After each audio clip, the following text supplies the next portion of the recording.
खून का बदला पानी से नहीं, शैतानी का बदला जवानी से नहीं, ये खून का बदला खून से होना चाहिए। जो आपने एक के बदले 10 सिर लाने की बात कही थी, वो 10 सिर लाइए। कश्मीर के मुख्यमंत्री का तो आज ये हाल है कि वो एक कांस्टेबल का ट्रांसफर नहीं कर सकता। आपके एलजी घूम घूम कर बर्थडे के केक काट रहे हैं। जनता टैक्स देती है, जनता आपको वोट देती है, आपको प्रधानमंत्री बनाया। जनता केवल वोट लेने के लिए है, जनता केवल जान देने के लिए है। 140 करोड़ की देशभक्ति पे आप सवाल उठा रहे हो, लोग क्या कर लेंगे? सरहदें कंट्रोल, सरकार चुनी जाती है ना। 140 करोड़ लोगों ने आपको चुन लिया है। अगर आपको चुन लिया है तो अब आपकी जिम्मेदारी बनती है। आप जनता पे डालने की कोशिश क्यों कर रहे हो? आज़ादी के समय हिंदुओं को पाकिस्तान जाने का मौका नहीं था, लेकिन मुसलमानों को पाकिस्तान जाने का मौका था, लेकिन वो यहाँ रुके क्यों? अब बहस ये नहीं है कि आतंकियों ने मारा, जी, मुसलमानों ने मारा। मुसलमानों ने मारा। लखनऊ यूनिवर्सिटी की एक प्रोफेसर लिखती है कि जाति पूछकर लिंच कर देना, जाति जानकर मकान न देना, जाति देखकर नौकरी न देना। वो एक पोस्ट करती है, इसके बाद वो गिरफ्तार कर ली जाती है। और आप मुसलमानों को सीधा टारगेट कर रहे हैं सोशल मीडिया पर। हिंदू मुस्लिम की राजनीति वो कर रहा है ना जिसका अपना बेटा नहीं मरा है, जिसकी अपनी पत्नी नहीं, जिसका अपना पति नहीं मरा है, जिसके अपने सिंदूर नहीं उजड़ा है, जिसका घर नहीं उजड़ा है। उसे तो केवल हिंदू और मुसलमान का चश्मा देखना है। लेकिन उनसे पूछिए जिसके परिवारों को नजाकत ने बचाया। आतंकी जैसा चाह रहे थे या पाकिस्तान जैसा चाह रहा है, हमारा देश वैसा ही रिएक्ट कर रहा है। कांग्रेस सरकार थी तो शायद इस्तीफे भी होते थे, जवाबदेही भी होती थी, जिम्मेदारियां भी ली जाती थी। बट इस सरकार में अभी तक मुझे नहीं लगता इस हमले की किसी ने जिम्मेदारी ली है। देश का नेता हो तो राहुल गांधी जैसा हो। वो आदमी हर उस जगह पर खड़ा है जहां देश के लोगों को उसकी आवश्यकता है। वो मजदूरों के साथ खड़ा है, वो बेरोजगारों के साथ खड़ा है, वो छात्रों के साथ खड़ा है, वो महिलाओं के साथ खड़ा है, वो श्रमिकों के साथ खड़ा है, वो किसानों के साथ खड़ा है, वो पीड़ितों के साथ खड़ा है। बताइए, मणिपुर से हाथरस तक कौन गया? जाना चाहिए था प्रधानमंत्री को। पहलगाम कौन गया? जाना चाहिए था प्रधानमंत्री को। सर्वदलीय बैठक में किसको होना चाहिए था? प्रधानमंत्री को। कौन थे? राहुल गांधी। जो थोड़ा सा सरकार से सवाल पूछते हैं, उनके नीचे कमेंट देखिए, इस देश की जनता उन्हें गाली देती है। जबकि इस देश की जनता को ये नहीं समझ में आता कि तुम्हारी लड़ाई लड़ रहे हैं भाई, ये तुम्हारी लड़ाई लड़ रहे हैं। उनकी मोदी से दुश्मनी नहीं है, उनकी बीजेपी सरकार से दुश्मनी नहीं है। वो चाहते तो बीजेपी और मोदी का तलवा चाट कर ज्यादा पैसा कमा सकते थे। टीआरपी के चक्कर में और व्यूज के चक्कर में। व्यूज और टीआरपी का खेल है कि इस देश के मीडिया के मेन स्ट्रीम के मुद्दे क्या हैं? सीमा हैदर, हाँ, संभल का मंदिर मस्जिद, कहीं शिवलिंग में दूध, कहीं पर 3 सिंह वाला जो है गधा पैदा हो गया है। 10 सालों में इस देश के मीडिया का देश के लिए क्या योगदान है? मीडिया का योगदान ये रहा, ज्यादातर लोग किसी खाने की दुकान पर जाते हैं तो वो ये देखने लगे हैं कि हिंदू का दुकान एक मुसलमान का। जो एंकरानी महोदया चिप खोज नहीं थी, वो महतरमा कल गई एक पेड़ के नीचे, वो थोड़ा सा गुफा टाइप का बना हुआ था। ये देखिए, यहाँ भी आतंकी बैठ सकते हैं। ऐसा लगा कि जैसे कोई जानता ही नहीं था, ये कोई नया इनोवेट कर दिए। अभी तक कुल 80 से ज्यादा लोगों की मौत हो चुकी है, जिसमें स्थानीय लोग भी हैं, टूरिस्ट भी हैं, सेना के जवान भी हैं जो शहीद हुए हैं। लेकिन अब तक मीडिया ने कोई सवाल नहीं पूछा था कि अगर आप दावे करते थे कि इतनी खुशहाली कश्मीर में आ गई है तो फिर ये आतंकी हमले क्यों? अगर वो सवाल होते तो शायद ये जो आतंकी प्लान कर रहे थे, जो पहलगाम में हुआ, वो ना होता। अरे देश में बहुत कुछ अच्छा हो रहा है, आपको नेगेटिव ही क्यों दिख रहा है? आपको गड़बड़ ही क्यों दिख रहा है? लेकिन अब मुझे फील नहीं आता कि देश में कोई प्रधानमंत्री और गृह मंत्री है। इनको केवल भाजपा की सदस्यता ग्रहण करानी है, केवल मिस कॉल देनी है, केवल मन की बात करानी है। अगर इस समय विपक्ष में बीजेपी होती और सत्ता में कांग्रेस होती, कपड़े फाड़ती होते इन लोगों ने, और कांग्रेस में इस्तीफा भी हो जाता। कांग्रेस में इस्तीफा भी हो जाता। राहुल गांधी अमेरिका गए थे, उसके बाद ये नहीं पूछ रहे हैं कि सऊदी अरब मोदी भी गए थे। हाँ, अगर इस्लाम से जोड़ना है तो वो भी इस्लामिक गए थे, वहाबियों के यहाँ। इतिहास पढ़ेंगे तो आपको पता चलेगा कि हिटलर मोदी से बहुत ज्यादा लोकप्रिय था। प्रधानमंत्री पाकिस्तान को करारा जवाब देंगे, इसीलिए वो शांत बैठे हुए। कुछ ना कुछ बहुत बड़ा चल रहा है, भले ही आप कितने भी सवाल पूछो। मैं कह रहा हूँ अभी नहीं होगा, 10 दिन में नहीं होगा, 15 दिन में नहीं होगा, 1 महीने में नहीं होगा, 2 महीने में। फिर मैं आपसे कह रहा हूँ जो भी होगा, हाँ, उसका प्रभाव चुनाव को देखते हुए होगा। ठीक है, ये कहा गया कि बीजेपी ने चुनाव बहुत अच्छे से लड़ा, और ये बात सही थी कि बीजेपी ने चुनाव बहुत अच्छे से लड़ा। अच्छे का मतलब होता है साम दाम दंड भेद। तो राजनीति तो इसी बात की है ना बॉस। प्रधानमंत्री करें तो तमाशा नहीं है, प्रधानमंत्री करें तो लगे कि अरे बाप रे कितना दिल से पीड़ित आदमी है, देखिए कितना लोगों का दुख दर्द पता है ना कि रोएंगे। राहुल गांधी करे तो तमाशा, जो पिछले जन्म में कर्म किए हो उस कुकर्म को आपको भोगना पड़ेगा। गुजर रहा है ना, लग्जरी है ना इस जन्म में। इसका मतलब है कि उनका सनातन और हिंदुत्व में आस्था नहीं है, पैसे में फर्जी बने हुए लोग हैं। आस्था है ना। ये बताइए युद्ध कब शुरू होगा पाकिस्तान हिंदुस्तान का? मतलब समझिए लोगों के मन में कितना रोमांच है युद्ध को लेकर। मीडिया करा रहा है ना भाई। मैंने पूछा इसमें आपका लाभ क्या है? कहा नहीं, अब तो पाकिस्तान को ख़त्म हो जाना चाहिए। आईपीएल तो मतलब आईपीएल तो एक दिन के लिए बंद हो सकते थे ना, आईपीएल भी बंद नहीं हुआ। क्या आपने आईपीएल क्यों बंद होगा जब प्रधानमंत्री खुद दूसरे दिन बिहार रैली पहुंच जा करने चले रहे जा हैं रैली, तो आईपीएल क्यों बंद होगा? प्रधानमंत्री का फायदा क्या था कि वो बिहार में रैली करने गए? वो सर्वदलीय बैठक जब पूरे देश के नेता उस आतंकी हमले पर विचार विमर्श करने के लिए एक साथ बैठे हुए थे और वो मांग कर रहे थे कि प्रधानमंत्री आए तो बहुत अच्छा रहेगा, वो अध्यक्षता करें इस बैठक की। उस बैठक को छोड़ के प्रधानमंत्री ने बिहार की रैली क्यों चुनी? उसके पीछे लॉजिक क्या था? ट्रंप के लिए हवन पूजन इन्होंने करवाया, इनके भक्तों ने करवाया कि अब ट्रंप जीतेंगे तो भारत ही हो जाएगा। पता है उसने क्या बोला? अमेरिका नहीं, हमारा बहुत अच्छा दोस्त पाकिस्तान, हमारा बहुत अच्छा दोस्त अमेरिका, अब हमारा बहुत अच्छा दोस्त ट्रंप भारत। 1500 साल से पुराना है कश्मीर का विवाद। राशन तो 200 रुपए का देते हैं, उसमें तेल मसाला घी नमक चीनी सब कुछ लग रहा है, बात उसकी नहीं है। आपने तो आप क्या चाहते हैं कि मोदी जी ये भी दे दें? मतलब आप चाहते हो कि तेल भी दें उसके साथ में है नमक भी दें, मैं ये नहीं चाह रहा, लाल मिर्च भी दें, कस्तूरी मेथी भी दें। अगर ये कोई कहे कि फ्री, तो आप 80 करोड़ भारतवासियों के मुंह पर एक अपमान का तमाचा मारते हैं। अपमान का नहीं, सम्मान का। सम्मान की बात है, सम्मान की बात। अरे आपका प्राइम मिनिस्टर आपको 2 वक्त की रोटी दे रहा है, और क्या चाहिए आपको? 2 वक्त की रोटी कहाँ दे रहा है? गैस दे रहा है क्या? नहीं, बट लोगों का मानना है कि अब कौन है लोग? ये जो लोगों का मानना है, ये लोग आते कहाँ से हैं? भाई जो वोट दे रहा है मोदी को, उन्हीं लोगों की मैं बात कर रहा हूँ जो बीजेपी को वोट यही तो तय हो जाए वोट कौन दे रहा है मोदी को। आपको क्या लग रहा है सब मोदी को ही वोट दे रहे हैं? नहीं, अगर 44% जनता मोदी को वोट दे रही है ना, तो 56% जनता मोदी को वोट नहीं दे रही है। बेवकूफ बनाकर नेता अपनी नेतागिरी कर रहा है, जनता को बेवकूफ बनाकर पत्रकार अपनी पत्रकारिता कर रहा है, जनता को बेवकूफ बनाकर एक व्यापारी अपना माल बेच रहा है, जनता को बेवकूफ बनाकर डॉक्टर इलाज कर रहा है। तो इतनी बेवकूफ क्यों है जनता? वही मैं कह रहा हूं, जनता बेवकूफ है इस देश की। दरअसल जो समाज एजुकेटेड लोग हैं भाई। आज मैं आपसे एक सवाल पूछूंगा और वहां से हम शुरू करेंगे, फिर कहां तक पहुंचेंगे ये नहीं पता है, लेकिन मैं ये जानना चाहता हूं कि इस समय पूरा देश ये पूछ रहा है कि प्रधानमंत्री नरेंद्र मोदी कहाँ हैं। जो पाकिस्तान को करारा जवाब देने की जब बात आई तो ये कहा जा रहा है कि उन्होंने पाकिस्तान का नाम भी नहीं लिया जब वो बिहार गए रैली करने के लिए। पहला तो यही कहा गया कि भाई आपको रैली करने क्यों जाना था, इतना सेंसिटिव मसला था, आप चुनावी रैली करने चले गए, आप सर्वदलीय बैठक में भी जा सकते थे, उसकी अध्यक्षता कर सकते थे। ये ना करने के बजाय आप बिहार में रैली करने गए। चलिए ठीक है, बिहार में रैली करने गए और उसके बाद में आपने वहाँ से पाकिस्तान का नाम भी नहीं लिया, जबकि पाकिस्तान डेली उनका प्राइम मिनिस्टर से लेके बाकी सारे मंत्री से लेके सब भारत को कोसने में लगे हुए हैं। तो प्रधानमंत्री की वैसी प्रतिक्रिया देखने को नहीं मिली अब तक जैसी कि देशवासी उम्मीद कर रहे थे। तो क्या लग रहा है आपको, मतलब क्यों प्रधानमंत्री? देखिए, सबसे बड़ी बात है कि प्रधानमंत्री भाषणों में प्रतिक्रिया करें या न करें, लेकिन देश को मुझे लगता है कि बयान नहीं, देश को बदला चाहिए। आपने जो एक सपना दिखाया था कि एक के बदले 10 सिर लाएंगे, घर में घुस कर मारेंगे, मुझे लगता है कि देश वो सोच रहा है और देश के मन में एक जो गुस्सा है ना, वो चाह रहा है कि प्रधानमंत्री बोले या ना बोले लेकिन करके दिखाएं। लेकिन जब प्रधानमंत्री एक चुनावी मंचों पर बैठकर, देश जब गम में डूबा है, शोक में डूबा है, कितनी माताओं की, कितनी बहनों की, उन आतताइयों ने, हम उनको राक्षस कहेंगे, वो आतंकवादी नहीं, वो राक्षस हैं। उन लोगों ने जब उन माताओं की, बहनों की जब सिंदूर उजाड़े, वो रहम की भीख मांग रही थी, इनको छोड़िए, लेकिन इसके बावजूद उन राक्षसों ने उनको छोड़ा नहीं। देश उस यातना से गुजर रहा था और प्रधानमंत्री नीतीश कुमार के बगल बैठकर हंसी ठिठोली कर रहे हैं। ये तो मान लीजिए ठीक है, ये जनता जानती है, देश जानता है, बिहार जानता है कि नीतीश कुमार थोड़ा सा मानसिक किसी अवसाद में चल रहे हैं, कोई विक्षिप्तपन उनके भीतर आ रहा है। लेकिन प्रधानमंत्री मोदी को क्या हो गया है, मुझे समझ से परे, मुझे वाकई बहुत ही अमानवीय लगा। कोई भी नेता जिसे जनता इतना पसंद करती है, जिसे जो 3 बार का प्रधानमंत्री है, चुना हुआ, वो ऐसी प्रतिक्रिया करेगा, वो खुले मंच पर देश के सामने ऐसा करेगा, ये मैं थोड़ा सा, मुझे बहुत ही दुख हुआ।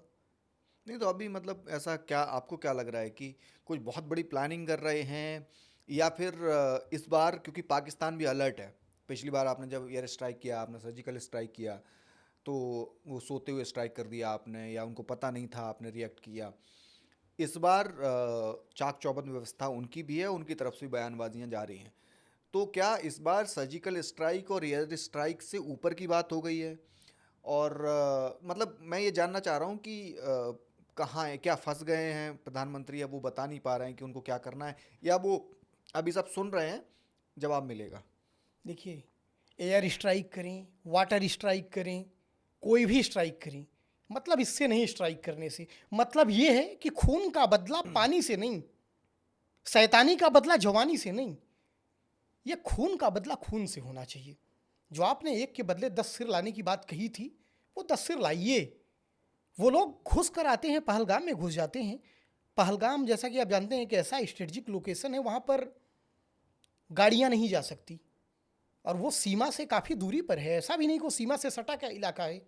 या तो आप खच्चर से जा सकते हैं घोड़े से, या तो आप पैदल जा सकते हैं। तो आतंकी इतने प्लानिंग से आए, इतने दिन तक। अभी एक महिला जो वहाँ पर प्रत्यक्षदर्शी थी उस घटना को, उसने बताया कि ये घटना तो 2 दिन पहले भी हो सकती थी, लेकिन उनका प्लान फेल हो गया। इसका मतलब कि वो लोग बीते सप्ताह, कई सप्ताह से आकर रह रहे हैं। उनको कौन संरक्षण दे रहा है? नहीं, वो तो बहुत बड़ी चूक है ही, मतलब वहाँ तो कोई और यही प्रधानमंत्री, आपको अगर याद होगा तो यही प्रधानमंत्री कहते थे कि दोष आतंकवादियों का नहीं है, दोष इस देश के दिल्ली की कुर्सी का है। सेना आपके हाथ में, बीएसएफ आपके हाथ में। दोष नहीं, वो बोलते थे कि नहीं, कमी सरहद पर नहीं है जी, दिल्ली में है। दिल्ली में है, दिल्ली में है वो, ये ऐसा दिल्ली ऐसे में कुछ तो स्टेटमेंट। दिल्ली में तो आप है ना सर, गृह मंत्री आपका है। और कश्मीर के मुख्यमंत्री का तो आज ये हाल है कि वो एक कांस्टेबल का ट्रांसफर नहीं कर सकता। सब कुछ तो आपके हाथ में है ना। आपके एलजी घूम घूम कर बर्थडे के केक काट रहे हैं। आपका एक सांसद वहां पर पूरे लश्कर के साथ वीवीआईपी सुरक्षा में वहां अपना शादी का 25वां सालगिरह मनाता है। और जनता की सुरक्षा कहाँ गई? जनता टैक्स देती है, जनता आपको वोट देती है, आपको प्रधानमंत्री बनाया। जनता केवल वोट लेने के लिए है, जनता केवल जान देने के लिए है। जनता जान देने के लिए नहीं है, जनता वोट देने के लिए केवल नहीं है। जनता के भी अपने सुरक्षा के अपने अधिकार हैं। नहीं, अब बताइए कितना, कैसा बयान उन्होंने दिया पीयूष गोयल जी ने। ने कि हाँ, वो बेसिकली मैं बताता हूँ आपको उनकी स्ट्रेटेजी क्या है। अब वो बेसिकली, क्योंकि अपनी गलतियां तो हो गई, खामियां हो गई, सवाल भी पूछे जा रहे हैं, 240 सीटें भी हैं, तो उतनी मजबूत सरकार भी नहीं है, तो वो बेसिकली उतनी मजबूत सरकार तो नहीं है, लेकिन बेशर्मी बढ़ गई है। पिछली 2 सरकारों में इतनी बेशर्मी नहीं थी।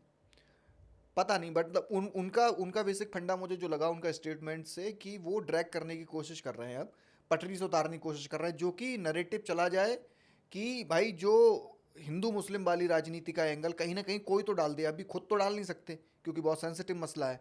तो मुझे लगता है कि वो ड्रैग करने की कोशिश की जा रही है कि जो 140 करोड़ में तो हिंदू मुस्लिम सब आते हैं ना, तो वो क्या कहने की कोशिश कर रहे हैं कि कौन वफादारी देश से नहीं कर रहा है, क्या मतलब किसमें ऐसा है कि जिसमें देशभक्ति नहीं है। भाई 140 करोड़ की देशभक्ति पे आप सवाल उठा रहे हो, लोग क्या कर लेंगे? सरहदें कंट्रोल, सरकार चुनी जाती है ना, 140 करोड़ लोगों ने आपको चुन लिया है।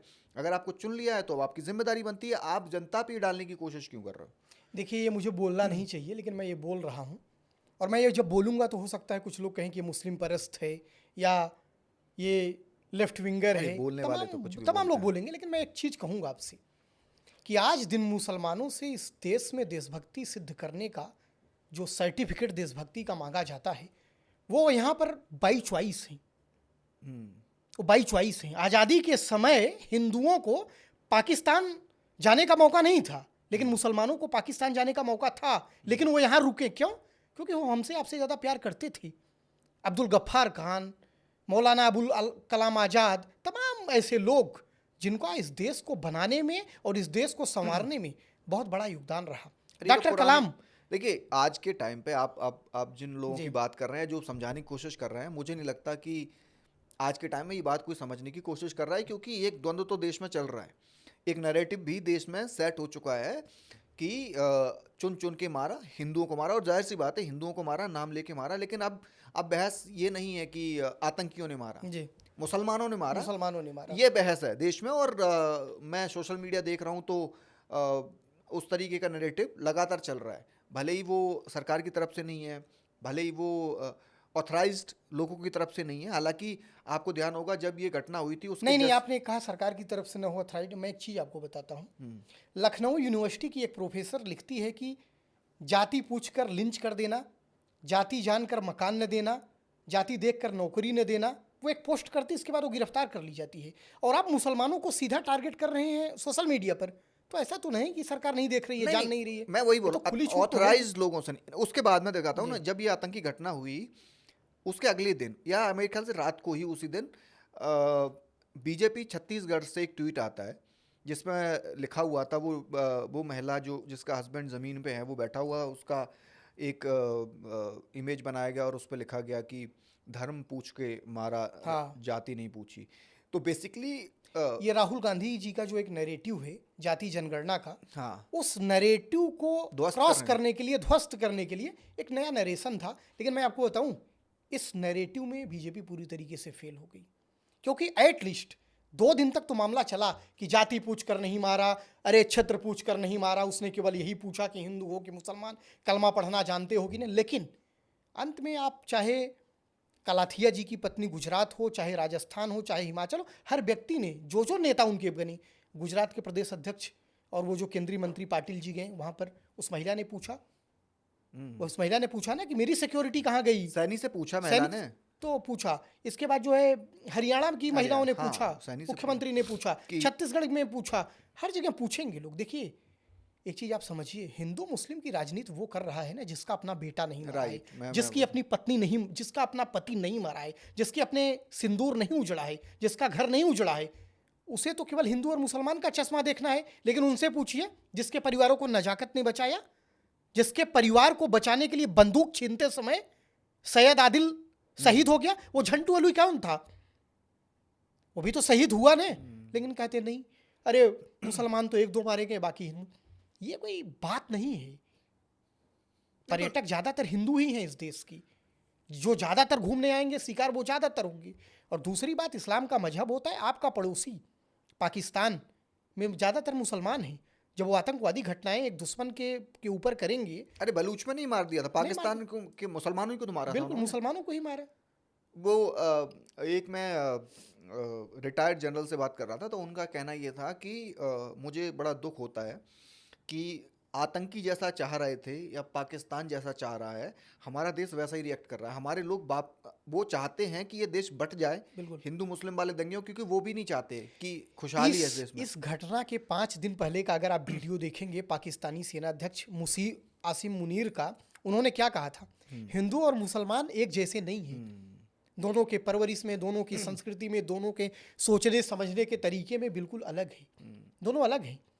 और यही यहाँ भी यही स्थापित किया जा रहा है, वही नैरेटिव। अच्छा सोचिए, भारत के ये कौन से लोग हैं कि जो पाकिस्तानी सेना का जनरल कहता है, जो पाकिस्तानी सेना चाहती है, जो पाकिस्तान का हुक्मरान चाहते हैं, उसी में ट्रैप हो रहे हैं, वही में ट्रैप हो रही है। और ये कहते हैं देशभक्त, और जो ट्रैप नहीं हो रहा है उसको कहते हैं देशद्रोही है, टुकड़े टुकड़े गैंग है, कांग्रेसी है, वामी है, कांगी है, क्या क्या बोलते हैं। अच्छा, कांग्रेस से ध्यान आया कि मुझे वो आतंकी हमला जब हुआ था मुंबई में 26/11, उसके बाद की एक तस्वीर आई, एक वीडियो आया सोशल मीडिया पे, मैंने देखा मनमोहन सिंह का, बारिश हो रही है और वो प्रेस कॉन्फ्रेंस करने आ रहे हैं।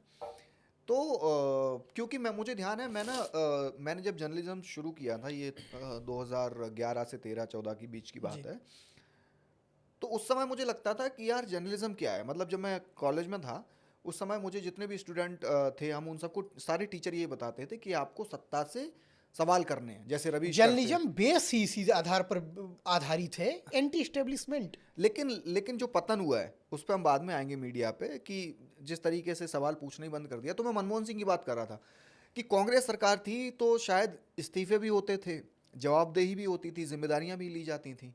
बट इस सरकार में अभी तक मुझे नहीं लगता इस हमले की किसी ने जिम्मेदारी ली है। देखिए, अगर आपने मनमोहन सिंह का अगर वो तस्वीर आपने देखी होगी, तो नरेंद्र मोदी जी की वो कॉन्फ्रेंस भी देखी होगी ताज होटल के बाहर। हाँ ना? अच्छा सोचिए जरा, अभी वही पहलगाम में जाकर राहुल गांधी प्रेस कॉन्फ्रेंस कर दें इस समय, तो बताइए कैसा नैरेटिव देश में चलेगा? अरे ये तो पाकिस्तान के ये हो गए, अरे ये तो देशद्रोही हो गए, ये तो एक तो खुद ही राहुल गांधी के ऊपर कहा जाता है, तमाम यही लोग बीजेपी आईटी सेल से समर्थित और फंडेड लोग यही कहते हैं कि विदेशी माँ का पुत्र देश का कभी भक्त नहीं हो सकता। अगर वो जाकर यही कर दें, देखिए, अरे वो अमेरिका में जाके सवाल पूछ लेते हैं कि भाई वोटिंग परसेंटेज कैसे बढ़ गया, जो कि जेन्युइन सवाल है। और वो यहाँ इस पार्लियामेंट में भी वही बात बोलते हैं। तो पार्लियामेंट में जब कोई बात राहुल गांधी अगर बोल रहे हैं तो क्या वो विदेशों तक नहीं जाती है? बिल्कुल जाती है। वही बात वो वहां जाके बोल रहे हैं। और जब प्राइम मिनिस्टर जाके बोलते हैं कि अरे सपेरों का देश, हाँ, है ना, मैं कैसे देश में पैदा हो गया, हाँ, मैं भाग्य को कोसता था। हाँ, सपेरों का देश है, 1 रुपया जाता है 5 पैसे पहुंचते हैं, हटाइए छोड़िए, जीने का मन ही नहीं करता है। जी। जब वो इस तरीके के स्पीच देते हैं तो लोग उससे हंसते देश हैं, की बेइज्जती नहीं होती। वो लोग हंसते हैं, मैं कह रहा हूँ लोग मजे लेते हैं इस बात के। और एक आदमी जो वहां पे जाके कंसर्न जो है उनको लेके बात कर रहा है और स्टूडेंट्स के बीच में बात कर रहा है, तो उसको ये लोग बोल देते हैं कि देशद्रोही बात करती। तो खैर वो उनका। अच्छा, एक चीज़ और, मैं आपने राहुल गांधी की बात की तो मैं एक चीज़ जरूर कहूँगा कि देश का नेता हो तो राहुल गांधी जैसा हो। वो आदमी हर उस जगह पर खड़ा है जहां देश के लोगों को उसकी आवश्यकता है। वो मजदूरों के साथ खड़ा है, वो बेरोजगारों के साथ खड़ा है, वो छात्रों के साथ खड़ा है, वो महिलाओं के साथ खड़ा है, वो श्रमिकों के साथ खड़ा है, वो किसानों के साथ खड़ा है, वो पीड़ितों के साथ खड़ा है। बताइए, मणिपुर से हाथरस तक कौन गया? जाना चाहिए था प्रधानमंत्री को। पहलगाम कौन गया? जाना चाहिए था प्रधानमंत्री को। सर्वदलीय बैठक में किसको होना चाहिए था? प्रधानमंत्री को। कौन थे? राहुल गांधी। राइट। अगर यही राहुल गांधी ना होते, कहीं प्रधानमंत्री होते फॉर एग्जांपल, मैं बता रहा हूँ, तो बवाल हो जाता कि उनके लिए वोट मांगना बहुत ज़रूरी था। मतलब ये मीडिया ने बिल्कुल चलाया ही नहीं कि प्रधानमंत्री कैसे सर्वदलीय बैठक छोड़ के, इतना बड़ा आतंकी हमला हुआ है, 28 लोगों की मौत हुई है और प्रधानमंत्री रैली करने चले गए हैं, और रैली से पहले हंसी मजाक का वो वीडियो आता है, लेकिन कोई सवाल नहीं होते हैं। ऐसा क्यों है? देखिए, सवाल इसलिए नहीं होते क्योंकि ये जो मीडिया का जो एक व्यवसायीकरण हुआ ना, मीडिया के व्यवसायीकरण ने मीडिया के का एक जो एक नैतिकता थी, जो इसका एक एथिक्स था, उसने उसका गला घोट दिया। अब हर व्यक्ति को टीआरपी की चिंता, और कोई व्यक्ति अब केस मुकदमे में नहीं पड़ना चाहता। सरकार का सवाल पूछेगा, कमाई होगी, पैसा आएगा, सरकार का तमाम मामलों में जो है समर्थन मिलेगा, लेकिन सवाल पूछेगा तो उसके साथ कौन खड़ा होगा? उसके साथ कोई नहीं खड़ा होगा। और जिसके लिए सवाल पूछ रहा है, जिस देश की जनता के लिए, इवन वो तक नहीं खड़ी होती। तमाम ऐसे पत्रकार आप देखिए जो थोड़ा सा सरकार से सवाल पूछते हैं, उनके नीचे कमेंट देखिए, इस देश की जनता उन्हें गाली देती है। जबकि इस देश की जनता को ये नहीं समझ में आता कि तुम्हारी लड़ाई लड़ रहे हैं भाई, ये तुम्हारी लड़ाई लड़ रहे हैं। उनकी मोदी से दुश्मनी नहीं है, उनकी बीजेपी सरकार से दुश्मनी नहीं है। वो चाहते तो बीजेपी और मोदी का तलवा चाट कर ज़्यादा पैसा कमा सकते थे, लेकिन उन्होंने ये चुना नहीं, क्योंकि उन्होंने पत्रकारिता के धर्म को समझा, उन्होंने अपने कर्म को समझा, उन्होंने इस देश के मर्म को समझा। गांधी भी पत्रकार थे, मदन मोहन मालवीय भी पत्रकार थे, तिलक भी पत्रकार थी, उन्होंने तब निभाया। लेकिन आज के पत्रकार देखिए। मुझे ध्यान है, आपको भी शायद ध्यान होगा और आपने भी ये दौर देखा होगा। मैंने जब स्टूडेंट की बात करी तो मुझे ध्यान है कि मैं एक चैनल में इंटर्नशिप करने के लिए आया था। ये बात है मेरे ख्याल से 2013 की, जुलाई 2013 की। तो मैं एक शो करता था, उस शो का नाम हुआ करता था नौकरी 24 जी। और उस समय देश की मीडिया में चैनल्स पे बहुत सारे शो हुआ करते थे जो एजुकेशन से रिलेटेड हुआ करते थे, जो हेल्थ से रिलेटेड हुआ करते थे, जो मैनेजमेंट से रिलेटेड हुआ करते थे, जो प्रॉपर्टी से रिलेटेड हुआ कर सकते थे। मैंने इस तरीके के कई शो करे हैं जिसमें ये बताया, जैसे मैं शो करता था नौकरी 24, तो उसमें बताया जाता था हर शनिवार या रविवार को वो शो आता था कि देश के युवा किस क्षेत्र में आपका करियर बना सकते हैं, अपना करियर बना सकते हैं अगर आपने ये किया। काउंसलिंग टाइप का, कहाँ कहाँ वैकेंसी निकल रही है, किस कौन से टॉप इंस्टीट्यूट है, कहाँ आपको एडमिशन लेना है। एक आता था प्रॉपर्टी 24, उसमें होता कि अगर आप निवेश कहीं करना चाह रहे हैं, आप घर खरीदना चाह रहे हैं, कौन सी प्रॉपर्टी अच्छी है। इस तरीके के बहुत प्रोग्राम आते थे अगर खेती किसानी से जुड़े हुए। आज की डेट में आपको कभी भी इस तरीके का कहीं पे भी कोई एक प्रोग्राम देखने को मिलता है? एक आध कहीं कोई शनिवार रविवार को कर देता हो तो मुझे पता नहीं है, अदरवाइज प्लेटफॉर्म बिल्कुल चेंज हो चुके हैं।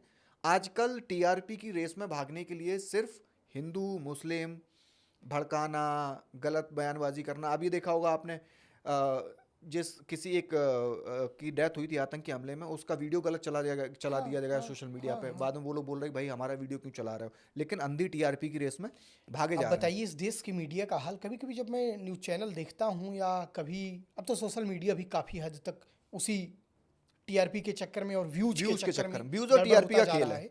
आप समझिए कि इस देश के मीडिया के मेन स्ट्रीम के मुद्दे क्या हैं। सीमा हैदर, संभल का मंदिर मस्जिद, कहीं शिवलिंग में दूध जो है शिवजी दूध पी रहे हैं, कहीं पर 3 सिंह वाला जो है गधा पैदा हो गया है। और बस समझिए कि संभल जैसे मुद्दे जो कितने सेंसिटिव मुद्दे थे, अब एक बुलंदशहर में एक महिला का अपने दामाद से, होने वाले दामाद से प्रेम हो गया, कई दिन मीडिया में। ये बताइए, ये मेन स्ट्रीम के मुद्दे हैं? ये हमारी मुख्यधारा की मीडिया के मुद्दे हैं? हम शिक्षा पर कोई बात नहीं, सुरक्षा पर कोई बात नहीं, सरकार की प्लानिंग पर कोई बात नहीं, हमारे देश का भविष्य क्या होने वाला उस पर कोई बात नहीं। मैं आपसे ये पूछूं अगर ये सवाल कि पिछले 10 सालों में इस देश के मीडिया का देश के लिए क्या योगदान है, तो आपका जवाब क्या होगा? मेरा केवल इतना योगदान, मैं केवल ये कहना चाहूँगा कि अगर देश में मीडिया न होती तो शायद देश में इतना नफरत न होता। मीडिया का योगदान ये रहा कि हाँ, ज़्यादातर लोग किसी खाने की दुकान पर जाते हैं तो वो ये देखने लगे हैं कि हिंदू का दुकान है, एक मुसलमान का। फल और जूस वालों को यहाँ ये देखने लगे हैं कि हिंदू जूस बनाने वाला है या मुसलमान है। इस ये मीडिया का बीते 10 सालों में योगदान है। नहीं तो ये अच्छा, एक होता ना वो, उसको क्या बोलते हैं हम, आत्ममंथन या आत्मग्लानी, आप बेहतर शब्द बता पाएंगे। देखिए, आत्ममंथन और आत्मग्लानी मैं पूरे कर लूँ उसके बाद। तो जब ये जर्नलिस्ट जितने भी हैं जो सो कॉल्ड नोएडा वॉरियर्स जिनको बोला जाता है, लेकिन मैंने उनके लिए एक शब्द मैंने उनके लिए एक शब्द स्पेशली गढ़ा है। क्या? और मुझे लगता है कि ये शब्द जाना चाहिए, और हो सकता है ये थोड़ा सा सुनने वाले को अजीब लगे, लेकिन मैं तो कहता हूँ जैसे दिल्ली में जीबी रोड है, वैसे नोएडा में एक टीबी रोड है। नहीं, बट टीबी रोड तो इज ओके ना, उसमें मतलब क्रिटिसिज्म क्या है? ठीक है, जैसे फिल्म सिटी है वैसे टीबी रोड समझने वाले समझ गए। मैं क्या कह रहा था, मैं भूल गया। वहाँ दूसरे चीज का व्यवसाय होता है, यहाँ का दूसरे चीज व्यवसाय तो होता ही है मीडिया में, तो मैं धर्म नहीं है। मैं क्या कह रहा था, व्यवसाय को आप धर्म से नहीं जोड़ सकते। मैं ये कह रहा था कि तो ये जब ये लोग घर जाते होंगे जहर उगलने के बाद, गालियाँ देने के बाद, टीवी चैनल्स पे लड़ाइयाँ कराने के बाद, तो ये इनके बच्चे इनसे नहीं पूछते होंगे पापा आज आप कितनी मेहनत करके आए? मुझे लगता है कि बच्चों के पास बैठने का, मुझे नहीं लगता कि ये लोग बच्चों के पास बैठते होंगे। अगर वो बच्चों के पास अगर बैठते ना, अगर वो बच्चों के आंखों में भी एक बार देख लेते ना, तो शायद ये काम ये छोड़ देते। क्योंकि आज जो तुम विष बोकर जा रहे हो, जो पेड़ लगाकर जा रहे हो नफरत का, उसी का जो फल जब निकलेगा ना, उसका आपका बच्चा भी शिकार हो सकता है। आपका बच्चा किसी दूसरे ग्रह पर नहीं रहेगा, इसी भारत में रहेगा, जिसे आपने धर्म का, जाति का, मजहब का, नफरत का जो आपने दीवारें खड़ी की हैं, इस दीवार को आपका बच्चे को भी लांघना पड़ेगा, और हो सकता है कि इसी नफरत की चपेट में कभी आपका बच्चा भी आ जाए। तो मुझे लगता है अगर ये लोग अपने बच्चे का चेहरा देखते, उसकी आंखें देखते, उसके भविष्य के बारे में सोचते, और जरा सी भी इनके अंदर अगर चेतना होती, तो ऐसा कार्य नहीं करती। मैं ऐसे लोगों को इंसान नहीं मानता, जो इंसानियत के जो बेसिक, जो बुनियादी इंसानियत के लक्षण हैं, उसको जो फॉलो आदमी नहीं करता। अब मैं देख रहा हूँ जब ये आतंकी हमला हो गया, अब टीआरपी की चूंकि रेस चल रही है, तो ये रहा कि मीडिया चैनल्स बंकरों के अंदर जाके, आपने भी देखा कल श्वेता, नाम मत लीजिए किसी का, मैंने देखा नहीं, नाम लेने में डर किस बात नहीं, का? डर नहीं, मतलब नहीं, नाम लेने से क्या, तो बंकरों के 2000 रुपए की नोट में जो महिला चिप खोज रही थी, जो एंकरानी महोदया चिप खोज रही थी, वो महतरमा कल गई एक पेड़ के नीचे, वो थोड़ा सा गुफा टाइप का बना हुआ था, ये देखिए यहाँ भी आतंकी बैठ सकते हैं। ऐसा लगा कि जैसे कोई जानता ही नहीं था, ये कोई नया इनोवेट कर दिए, ये नया इन्होंने कोई रिसर्च किया है। मैं आपको बताता हूँ, ये 28 लोगों की जो मौत हुई है, मेरा अपना खुद का मानना ही है, जिन 28 लोगों को देश ने खोया है, 2 विदेशी भी हैं शायद उसमें, मीडिया ने अगर सही से काम किया होता तो शायद इस घटना को मेरे ख्याल से टाला जा सकता था। आपको ध्यान होगा प्रधानमंत्री ने जिस दिन शपथ ली थी तीसरी बार, उस दिन आतंकियों ने घात लगा के एक बस पे हमला किया था, जिसमें 9 श्रद्धालुओं की मौत हुई थी। खबर सबने चलाई थी, लेकिन किसी ने क्वेश्चन मार्क नहीं डाला था कि जिस दिन प्रधानमंत्री शपथ ले रहे हैं उस दिन डेथ हो रही है। फिर मैं एक डेटा देख रहा था कि अभी क्या, सिर्फ अभी 1 साल भी नहीं हुआ प्रधानमंत्री को शपथ लिए हुए, अभी तक कुल 80 से ज्यादा लोगों की मौत हो चुकी है, जिसमें स्थानीय लोग भी हैं, टूरिस्ट भी हैं, सेना के जवान भी हैं जो शहीद हुए हैं। लेकिन अब तक मीडिया ने कोई सवाल नहीं पूछा था कि अगर आप दावे करते थे कि इतनी खुशहाली कश्मीर में आ गई है तो फिर ये आतंकी हमले क्यों? अगर वो सवाल होते तो शायद ये जो आतंकी प्लान कर रहे थे, जो पहलगाम में हुआ, वो ना होता, लेकिन मीडिया ने कभी सवाल पूछा ही नहीं। देखिए, इसका आप समझिए कि मीडिया क्या कर रही है, और मीडिया के साथ साथ जो सरकारी सिस्टम है, जैसे मुझे कोई बीमारी है उस बीमारी का इलाज करने से पहले हमें ये मानना पड़ेगा कि मुझे ये बीमारी है, ये जो डॉक्टर बता रहा है ये बीमारी मुझे है, तो तब मैं दवा लूँगा। बीमारी मानने को ही तो तैयार नहीं है ना। अगर एक डॉक्टर, आप सोचिए ज़रा कि आप एक ऐसे डॉक्टर के पास जाएं, आपका हाथ टूटा हुआ है और आप कहें कि डॉक्टर साहब प्लास्टर बांध दीजिए, और वो डॉक्टर कह रहा है कि प्लास्टर बंधवाने की क्या आवश्यकता है यार, ये तो तुम्हारे शरीर का इतना छोटा तो भाग है, तुम्हारा चेहरा यार चमक रहा है, तुम्हारा पैर ठीक है, तुम्हारा शर्ट भी अच्छा लग रहा है, तुम्हारा चश्मा भी अच्छा लग रहा है, क्या करोगे यार, थोड़ा हिस्सा तो टूटा है। तो अब जब जो व्यक्ति सवाल पूछता है ना, तो पता है क्या कहा जाता है, अरे देश में बहुत कुछ अच्छा हो रहा है, आपको नेगेटिव ही क्यों दिख रहा है, आपको गड़बड़ ही क्यों दिख रहा है। Right right. अरे ये पता क्या हुआ, जिस दिन ये हमला हुआ तो मैं एक लोग से बात कर रहा था, तो मैंने कहा कि ये बहुत बड़ी सरकार की चूक है, और मतलब ये तो 50 दावे करते थे, क्या हुआ, दावों की हवा निकल गई, आज हिंदू ही मारा जा रहा है। तो तन्ना के एकदम गुस्से में बोलते हैं कि इसमें मोदी की क्या गलती है, इसमें अमित शाह की क्या गलती है, मोदी प्रधानमंत्री कहाँ है। हाँ हाँ भाई, अब जब कह रहे हैं मोदी की नहीं गलती है तो मोदी प्रधानमंत्री कहाँ है। उनका कहना था कि अच्छा, एक चीज मैं आपके बीच में एक चीज और रोकना चाह रहा हूँ। मैं पहली बार ऐसा जीवन में 2004 में, मैं जब 8 साल का था, तो हमारे घर पर लगभग 4 अखबार परमानेंट आता था, हमेशा आता रहता था। तो मैं स्कूल की किताबें और अपना होमवर्क छोड़कर मैं अखबार बहुत पढ़ता था, और मैं उन 2004 से लेकर 2025 के बीच में एक अंतर पाया। उस समय देश में प्रधानमंत्री का काम करने वाला एक प्रधानमंत्री होता था, गृहमंत्री का काम करने वाला एक गृहमंत्री होता था, जो हमेशा मीटिंग्स करता था, देश के मुद्दे पर बात करता था, प्लानिंग बनाता था, सेना से कोऑर्डिनेट करता था, तमाम ऐसे ऐसे जो वॉलंटियर्स हैं, जो सिविल डिफेंस के लोग हैं, तमाम लोगों से बातें करता था। लेकिन अब मुझे फील नहीं आता कि देश में कोई प्रधानमंत्री और गृहमंत्री है। इनको केवल भाजपा की सदस्यता ग्रहण करानी है, केवल मिस कॉल देनी है, केवल मन की बात करानी है, बाकी कुछ भी नहीं। ये मैंने एक चेंज देखा, और ये मुझे लगता है कि आने वाले देश के भविष्य के लिए, दरअसल अभी तक बहुत कुछ अच्छा इसलिए हो रहा है ना, क्योंकि पिछली जो सरकारें थी ना, उन्होंने हमारी एक न्यू तैयार की। वो 10 साल का, 15 साल का, 20 साल का बैकअप लेकर चल रहे थे। मोदी और बीजेपी सरकार ने जो अपनी जिम्मेदारी नहीं निभाई पाई है, उसका खामियाजा आने वाले समय में आपको भुगतना पड़ेगा। ये जो दिख रहा है ना, अभी आप मत ये देखिए, अभी आने वाले समय में आप देखिएगा, इसका खामियाजा आपको भुगतना पड़ेगा। इनके पास कोई प्लानिंग नहीं। उन सभी को आई थिंक भुगतना पड़ेगा जो सरकार से सवाल नहीं पूछते हैं, और जो लोग सवाल पूछते हैं आप उनको भी गालियां देते हो। कि मतलब मैं खुद जब ये बात बोलता हूँ तो मुझे लोग बोलते हैं कि यार तुम्हारी मानसिकता क्या है, कि तुम देशद्रोही हो, देश के विरोध में बोलते हो। यही हमला अगर कांग्रेस सरकार में हुआ होता, तो मैं बता रहा हूँ कि कांग्रेस ने तो फिर भी बहुत मैं बोलता हूँ कि वो दिखाया, क्या बोलते हैं उसको, नैतिकता दिखाई, कि भाई वो 3 दिन तक बहुत ज़्यादा उन्होंने बयानबाजी नहीं करी, और 3-4 दिन तक बहुत साथ रहे। मतलब विपक्षी दलों के स्टेटमेंट भी आए, वो सर्वदलीय बैठक में भी गए कि हम सरकार के पूरी तरीके से साथ हैं। जो आपने प्रधानमंत्री मोदी की स्पीच बताई, वो ताज के सामने से जो उन्होंने करी थी, कब करी थी उन्होंने? तुरंत आतंकी हमले के बाद, कुछ दिन बाद, 1-2 दिन बाद।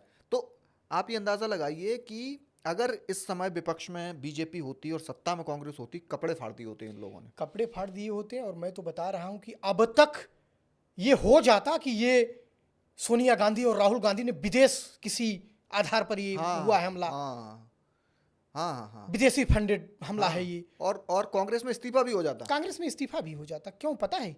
क्योंकि इसका कारण है, जिम्मेदारी होती है, नैतिकता होती है। कांग्रेस एक ऐसी पार्टी है ना, जो आप समझिए कि आज कांग्रेस में गांधी और नेहरू तो नहीं है, लेकिन मुझे लगता है कि कांग्रेस पार्टी गांधी और नेहरू के उसूलों से आज तक समझौता नहीं की। और आप एक बात मेरी और नोट कर लीजिएगा, अगर यही नैतिकता और यही उसूल अगर कांग्रेस फॉलो करती रही, तो मुझे लगता है कि भी भाजपा से लड़ने में समय लगेगा। क्योंकि आप समझिए, नंगे आदमी से लड़ने के लिए ना आपको नंगई पर उतरना पड़ता है। नहीं, बट कई लोग नहीं कर पाते ना, मतलब ऐसा नहीं कर सकते ना। जैसे मैं बताता हूँ आपको, ट्रैप क्या है।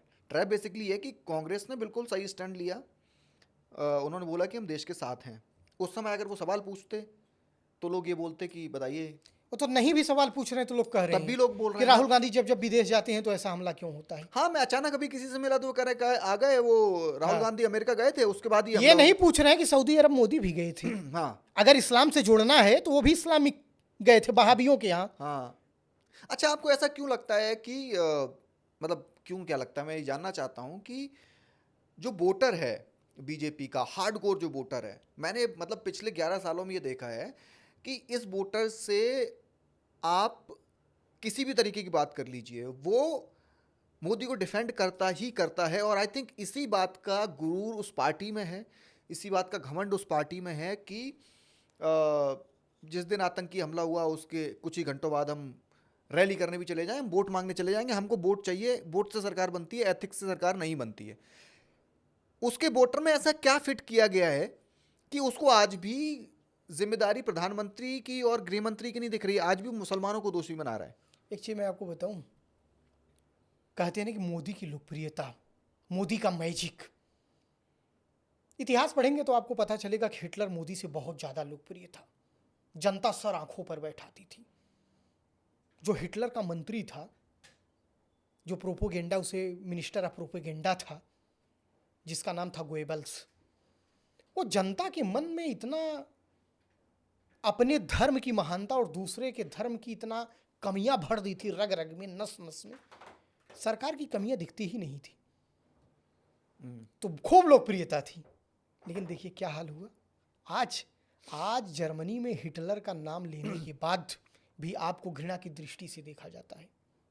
हिटलर का कोई नाम लेने वाला नहीं बचा, और हिटलर ने अपना अंत खुद गोली मारकर किया था। नहीं, ये तो बहुत दूर की बात हो गई, हिटलर पे जाने से बेहतर है। मैं ये जानने की कोशिश कर रहा हूँ कि ऐसा क्या है, मतलब ऐसा पागलपन किस बात ये का है? भारत नहीं, ये भारत नहीं। आप दुनिया का एक नक्शा लीजिए और उस नक्शे पर जहां जहां पर नेता ऐसे हुए हैं जो धर्म के आधार पर, धार्मिक आधार पर वोट मांगे हैं, जो धर्म के आधार पर कटुता पैदा किए हैं, और फिर वो जब सत्ता में आए हैं, वहां के जनता का लगभग यही हाल रहा है। वहां के जनता लगभग एक टाइप की होती, पूरी दुनिया की जनता एक टाइप की है।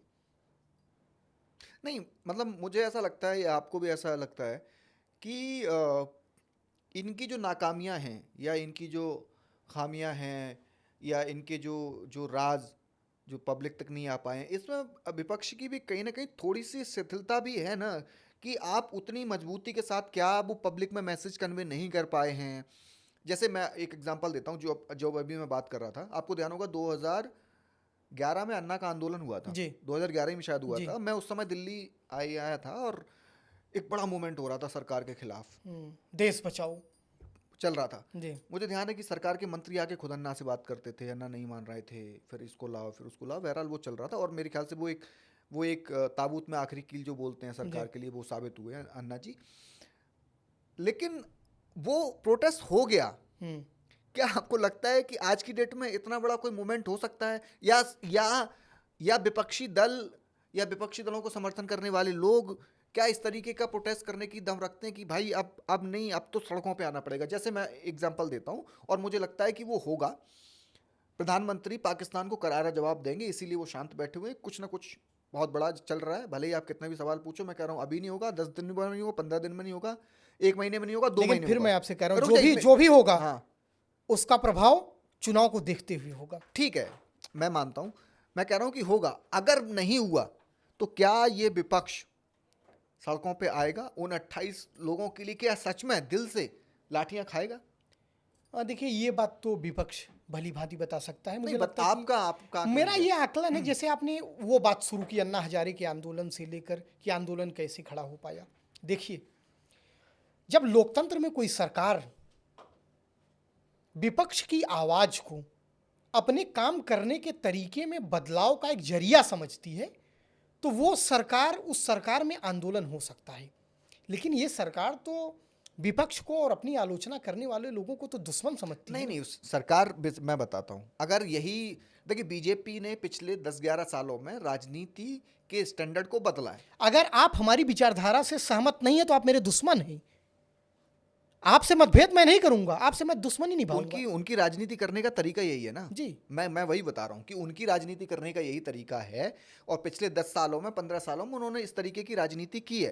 तो अब इसका काट क्या है, मैं ये पूछना चाह रहा हूँ। वो क्या कर रहे हैं वो तो सबको पता है। वो ईडी के केस सबसे ज्यादा विपक्षी नेताओं पे होते हैं। ईडी राहुल गांधी सोनिया गांधी को परेशान करने के लिए जाती है, उनके खिलाफ चार्जशीट दाखिल हो जाती है। यहाँ इलेक्ट्रल बॉन्ड के नाम पे करोड़ों का घोटाला होता है, तब भी कोई जांच नहीं हो रही है। चक्की पीसिंग 75,000 करोड़ रुपए का घोटाला अरे किया सब था। छोड़िए, पीएम केयर फंड के नाम पर पीयर हजारों करोड़ रुपए का आज तक कोई हिसाब नहीं है। हिसाब ही नहीं आरटीआई है। डाला जा रहा है, उसका जवाब नहीं दिया जा रहा है। और कांग्रेस जो राहुल गांधी और जो सोनिया गांधी जी पर जो मुकदमे हैं, मैं एक चीज़ और बता दूं, हमेशा एक पत्रकार की नैतिक जिम्मेदारी है, जो पार्टी विपक्ष में है, एक पत्रकार को चाहिए कम से कम उसका पक्ष लेना, ये भी पत्रकारिता की एक नैतिक दायित्व है।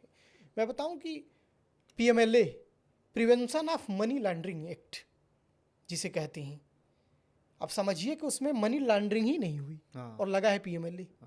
क्या कहेंगे? नहीं, मैं वही कहने की कोशिश कर रहा हूँ कि वो तो मॉरल तो आप छोड़ दीजिए, कि मैंने आपको बताया ना कि अजीत पवार जिसके लिए बोलते थे कि जेल में जाएंगे, वो अजीत पवार वित्त मंत्री बने महाराष्ट्र में जाके, अभी भी वो सरकार का हिस्सा है। तो वो अजीत पवार नहीं, शुभेंदु अधिकारी, हेमंता बिस्वा शर्मा, मैं बता रहा कितने नाम मैं बता रहा हूँ। और ऐसा नहीं कि बात पब्लिक को नहीं पता है। अब पब्लिक पता है क्या बोलती है, मेरे कई जानने वाले हैं, आपके भी कई जानने वाले होंगे जो बीजेपी बहुत बड़े समर्थक हैं, बोलते हैं यार तो क्या दिक्कत है, सरकारें ऐसे ही चलती हैं। मतलब वो ये मान के चल, उनको ये भी पता कल गलती उनकी नहीं है। मैं एक और चीज दरअसल उनके मानस में घुसेड़ा गया है। नहीं, एक और चीज मैं बताता हूँ। कल मेरे एक बहुत करीबी से बात हुई, वो बोल रहे थे कि अभी मोदी जी किसी दिन रोएंगे और देश उसी दिन उनको माफ कर देगा।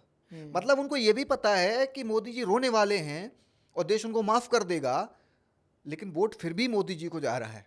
आप ये समझिए, मतलब लोगों को पता है। जब इन भ्रष्टाचारियों की बात होती तो बोल देते क्या दिक्कत है, अपनी पार्टी तो बड़ी कर रहे हैं, क्या दिक्कत है उसमें, पार्टी सत्ता तो ऐसी चलती है। जब सरकारें गिराई जाती हैं तब भी सबको पता है कि सरकार गिरने वाली है। आप अंदाजा लगाइए, किसी भी स्टेट में इलेक्शन होता है, उसके बाद एग्जिट पोल्स आते हैं, तो एग्जिट पोल्स में ऐसा नहीं होता कि 50-50 वाला मामला है, तो लोग पता क्या बोलने लग जाते, 50-50 में तो बीजेपी की सरकार बनेगी।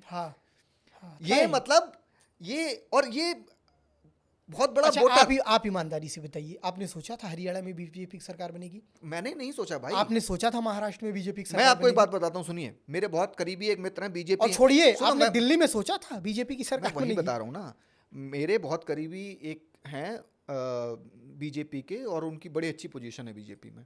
उन्होंने मैं नहीं समझ पा रहा हूँ, आपके करीबी ज्यादातर बीजेपी। हाँ, मैं नहीं समझ नहीं रखने चाहिए ना, पता लगता रहता है आपको। तो उन्होंने मुझे, उनसे मेरी बात हुई थी, तो उन्होंने मुझे बोला कि यार मतलब बहुत खराब स्थिति है हरियाणा में, और महाराष्ट्र में तो हम बिल्कुल नहीं जीतेंगे। फिर अचानक से बीजेपी जीत गई, और ये बात किसी को समझ नहीं आई, बल्कि ये कहा गया कि बीजेपी ने चुनाव बहुत अच्छे से लड़ा, और ये बात सही थी कि बीजेपी ने चुनाव बहुत अच्छे से लड़ा। अच्छे का मतलब होता है साम दाम दंड भेद। तो राजनीति तो इसी बात की है ना बॉस। हाँ, तो वही मैं बता रहा हूँ ना कि कांग्रेस पार्टी, मुझे लगता है कि साम दाम दंड भेद की राजनीति में यकीन नहीं करती। कुछ गांधी के मूल्य हैं, कुछ नेहरू के आदर्श हैं, कुछ इंदिरा की सीख है, और मुझे लगता है कि ये कांग्रेस पार्टी की आज के डेट में ये बाधा है, क्योंकि नंगे से लड़ने में आपको नंगे ही करनी पड़ेगी। बट मुझे ऐसा लगता है, जब मैं राहुल गांधी को देखता हूँ, मैं उनको सुनता हूँ, वो यार मतलब पहला मैं ऐसा पॉलिटिशियन देख रहा हूँ अपने जीते। इससे पहले बहुत रहे, अटल जी रहे या बाकी के इंदिरा जी रही, राजीव जी रहे, जो ईमानदारी के साथ राजनीति करते थे, संसद में अपनी गलतियां मानते थे। पहली बार मैं ऐसा पॉलिटिशियन देख रहा हूँ अपनी याददाश्त में कि वो ये बात बोल रहा है मंचों से कि हाँ हमारे अंदर खामियां हैं। कई बार बोला, कभी ये बीजेपी में आपको देखने को मिलेगा कि मेरी गलती है? कई बार, मतलब उन्होंने खुद मंच से बोल दिया कभी जाके। अभी जब मैं देख रहा था कि वो गए हुए थे कहाँ, गुजरात, तो बोला कि कुछ लोग हैं जो पार्टी में, जो एक पैर उनका बीजेपी में है तो एक कांग्रेस में, ऐसे लोगों को पहचान के बाहर किया जाएगा। कई तरीके की उन्होंने ऐसी बातें करी। तो मैं ये देखता हूँ कि इतनी ईमानदारी किसके सामने आप लड़ाई लड़ रहे हैं जी? आप बीजेपी के सामने लड़ाई लड़ रहे हैं, जहां पर दूसरे के स्टेटमेंट उनके हो जाते हैं, दूसरे के काम उनके हो जाते हैं, दूसरे की सफलताएं उनकी हो जाती हैं, दूसरे की अवधारणाएं उनकी हो जाती हैं। कब वो कर लेते पता नहीं चलता। और आप जो आप बोल रहे हैं कि बीजेपी से उनकी तरीके से लड़ना पड़ेगा। आपने कहा ना कि वो एक हम ऐसे व्यक्ति से लड़ रहे हैं जिसका कोई ईमान नहीं, जिसका कोई धर्म नहीं, जिसकी कोई एथिक्स नहीं, जिसके कोई मॉरल वैल्यू नहीं, लेकिन राहुल गांधी उसके सामने लड़ते हुए भी ये कह रहे हैं कि मेरे अंदर खामियां है। गांधी की भी यही ताकत थी। गांधी भी अपनी खामियों पर बड़ा, अपनी खामियों को नज़रअंदाज नहीं करते थे, अपनी खामियों को पब्लिकली कहते थे, लेकिन वो लड़ किससे रहे थे? उन अंग्रेजों से जिसके पास इतनी शक्ति थी, इतनी शक्ति थी, लेकिन क्या पता उनके पास किसकी शक्ति थी? उनके पास सत्य की शक्ति थी। सच की जो शक्ति होती है ना, बहुत बड़ी शक्ति होती है। कबीरदास जी का एक दोहा है, सत्य को ही लेकर है। एक दुर्बल व्यक्ति जो सच के रास्ते पर चलता है, दुर्बल को न सताइए जाकी मोटी हाय, मुई खाल की स्वासो सार भस्म हुई जाए, लोहा गल जाता है। तो जो सच की ताकत होती है ना, जो कि वेदना की ताकत होती है, जो एक संवेदना की ताकत होती है, वो बहुत बड़ी ताकत होती है। और राहुल गांधी आज इस देश की वेदना, संवेदना और चेतना तीनों को बहुत कायदे से समझ। राहुल गांधी तो समझ रहे हैं, लेकिन क्या ये देश समझ रहा है? राहुल गांधी जब मणिपुर गए तो लोगों ने बोला कि नौटंकी करने पहुंच गए। अभी जब वो पहलगाम गए तो लोगों की संवेदनाएं खत्म हो चुकी हैं। वो कह रहे हैं कि अब वहां जाके क्या तमाशा करोगे, वहां तो स्थिति पहले से ही खराब है, तुम और पहुंच जाओ मीडिया लेके, तो और वहां सरकार को दिक्कत होगी। कि मेरा कुत्ता कुत्ता, तुम्हारा कुत्ता टॉमी। प्रधानमंत्री करें तो तमाशा नहीं है, प्रधानमंत्री करें तो लगे कि अरे बाप रे, कितना दिल से पीड़ित आदमी है, देखिए कितना लोगों का उनको तो पता है ना कि रोएंगे। राहुल गांधी करे तो तमाशा। देखिए इसमें मीडिया बहुत हद तक जिम्मेदार। हाँ, मीडिया है जिम्मेदार, मीडिया बहुत। और मैं आपको बताऊं, मीडिया के साथ साथ एक चीज और जो आपने नाम नहीं लिया, इसके लिए जियो का डेटा भी बहुत जिम्मेदार है। ज़्यादातर लोग सुबह उठते हैं ना, उनका एकमात्र काम है उसको 1.5 GB कैसे खत्म करना है। अब तो मैं उन बेरोजगारों को भी देख रहा हूँ, जो बेरोजगारों को भी देख रहा हूँ, आय का कहीं साधन नहीं है, लेकिन वो अनलिमिटेड डेटा दिन भर नहीं, अब तो जियो पैसे ले रहा है। अरे पैसे भले ले रहा है, लेकिन कराने वाले तो करा देते हैं। भाजपा का नेता जो अपने लिए राहुल गांधी को, कांग्रेस को गाली दिलवाता है, रिचार्ज वही करा देता होगा। इसमें कोई बहुत बड़ी बात नहीं, उसके लिए बहुत छोटा है ना, उसको किसी को बोलना है। लेकिन मीडिया का रोल मैं समझता हूँ। जब संघ का कार्यालय आप देख रहे हैं कितने 1000 करोड़ रुपए का बन के तैयार है। अरे एबीवीपी का कार्यालय आपने देखा, बीजेपी के कार्यालय आपने आरएसएस के देखे आपने? वही तो मैं कह रहा हूँ आपसे। तो ऐसा लगता ही नहीं कि ये संघ का कार्यालय है। वो संघ जो तपस्या की बात करता है, राष्ट्रभक्ति की बात करता है, साधना की बात करता है, वो 5 सितारा होटल तो रहेगा ना कहीं संघ। जमीन पे तो नहीं रहेगा ना, बना रहे हैं, पैसा आ रहा है तो क्या दिक्कत? जमीन पे नहीं रहेगा, लेकिन इसका मतलब ये भी नहीं कि 5 सितारा होटल में रहे। नहीं, आपकी बात से मैं सहमत हूँ, लेकिन आपने जो मीडिया वाली बात बोली ना, उससे मैं बहुत हद तक इसलिए सहमत हूँ क्योंकि मुझे लगता है कि इस आतंकी हमले के बाद अगर मीडिया ने अमित शाह और मोदी की तस्वीरें लगा के इस्तीफा मांगा होता, अगर जवाबदेही होती, तो मुझे लगता है कि जनता में भी वो मैसेज जाती। क्योंकि मुझे लगता है कि देश के जो 10 मीडिया घराने हैं बड़े, वही चैनल्स तक पहुंचते हैं, वही लोगों के मोबाइल तक पहुंचते हैं, लोग उनको ही अपना भगवान माने कि ये बोल रहे हैं तो सही बोल रहे हैं क्योंकि ये जर्नलिस्ट हैं जी। और जर्नलिस्ट क्या फैला रहे हैं? वही मैं कह रहा हूँ, ये जो विश्वास है ना, ये लोग इस विश्वास के साथ घात कर रहे हैं। लेकिन उनके तो बड़ा पाप। अरे यार, कुछ क्या फर्क पड़ रहा है? घर देख रहे हो लोगों के कितने बड़े बड़े लग्जरी गाड़ियां हैं, 25-25, 30-30 लाख की गाड़ियों से चलते हैं, एक ये लोग तथाकथित सनातनी अपने को कहते हैं, हिंदू कहते हैं, लेकिन ये पुनर्जन्म में विश्वास नहीं करते। अरे कौन पुनर्जन्म की बात बता रहा हूँ, जैसे आपने कहा कि बड़े बड़े गाड़ी, बड़े बड़े घोड़े, जमीर बेचकर ये लोग इतने पैसे कमाए। अगर ये असली सनातनी है तो पुनर्जन्म में विश्वास करें।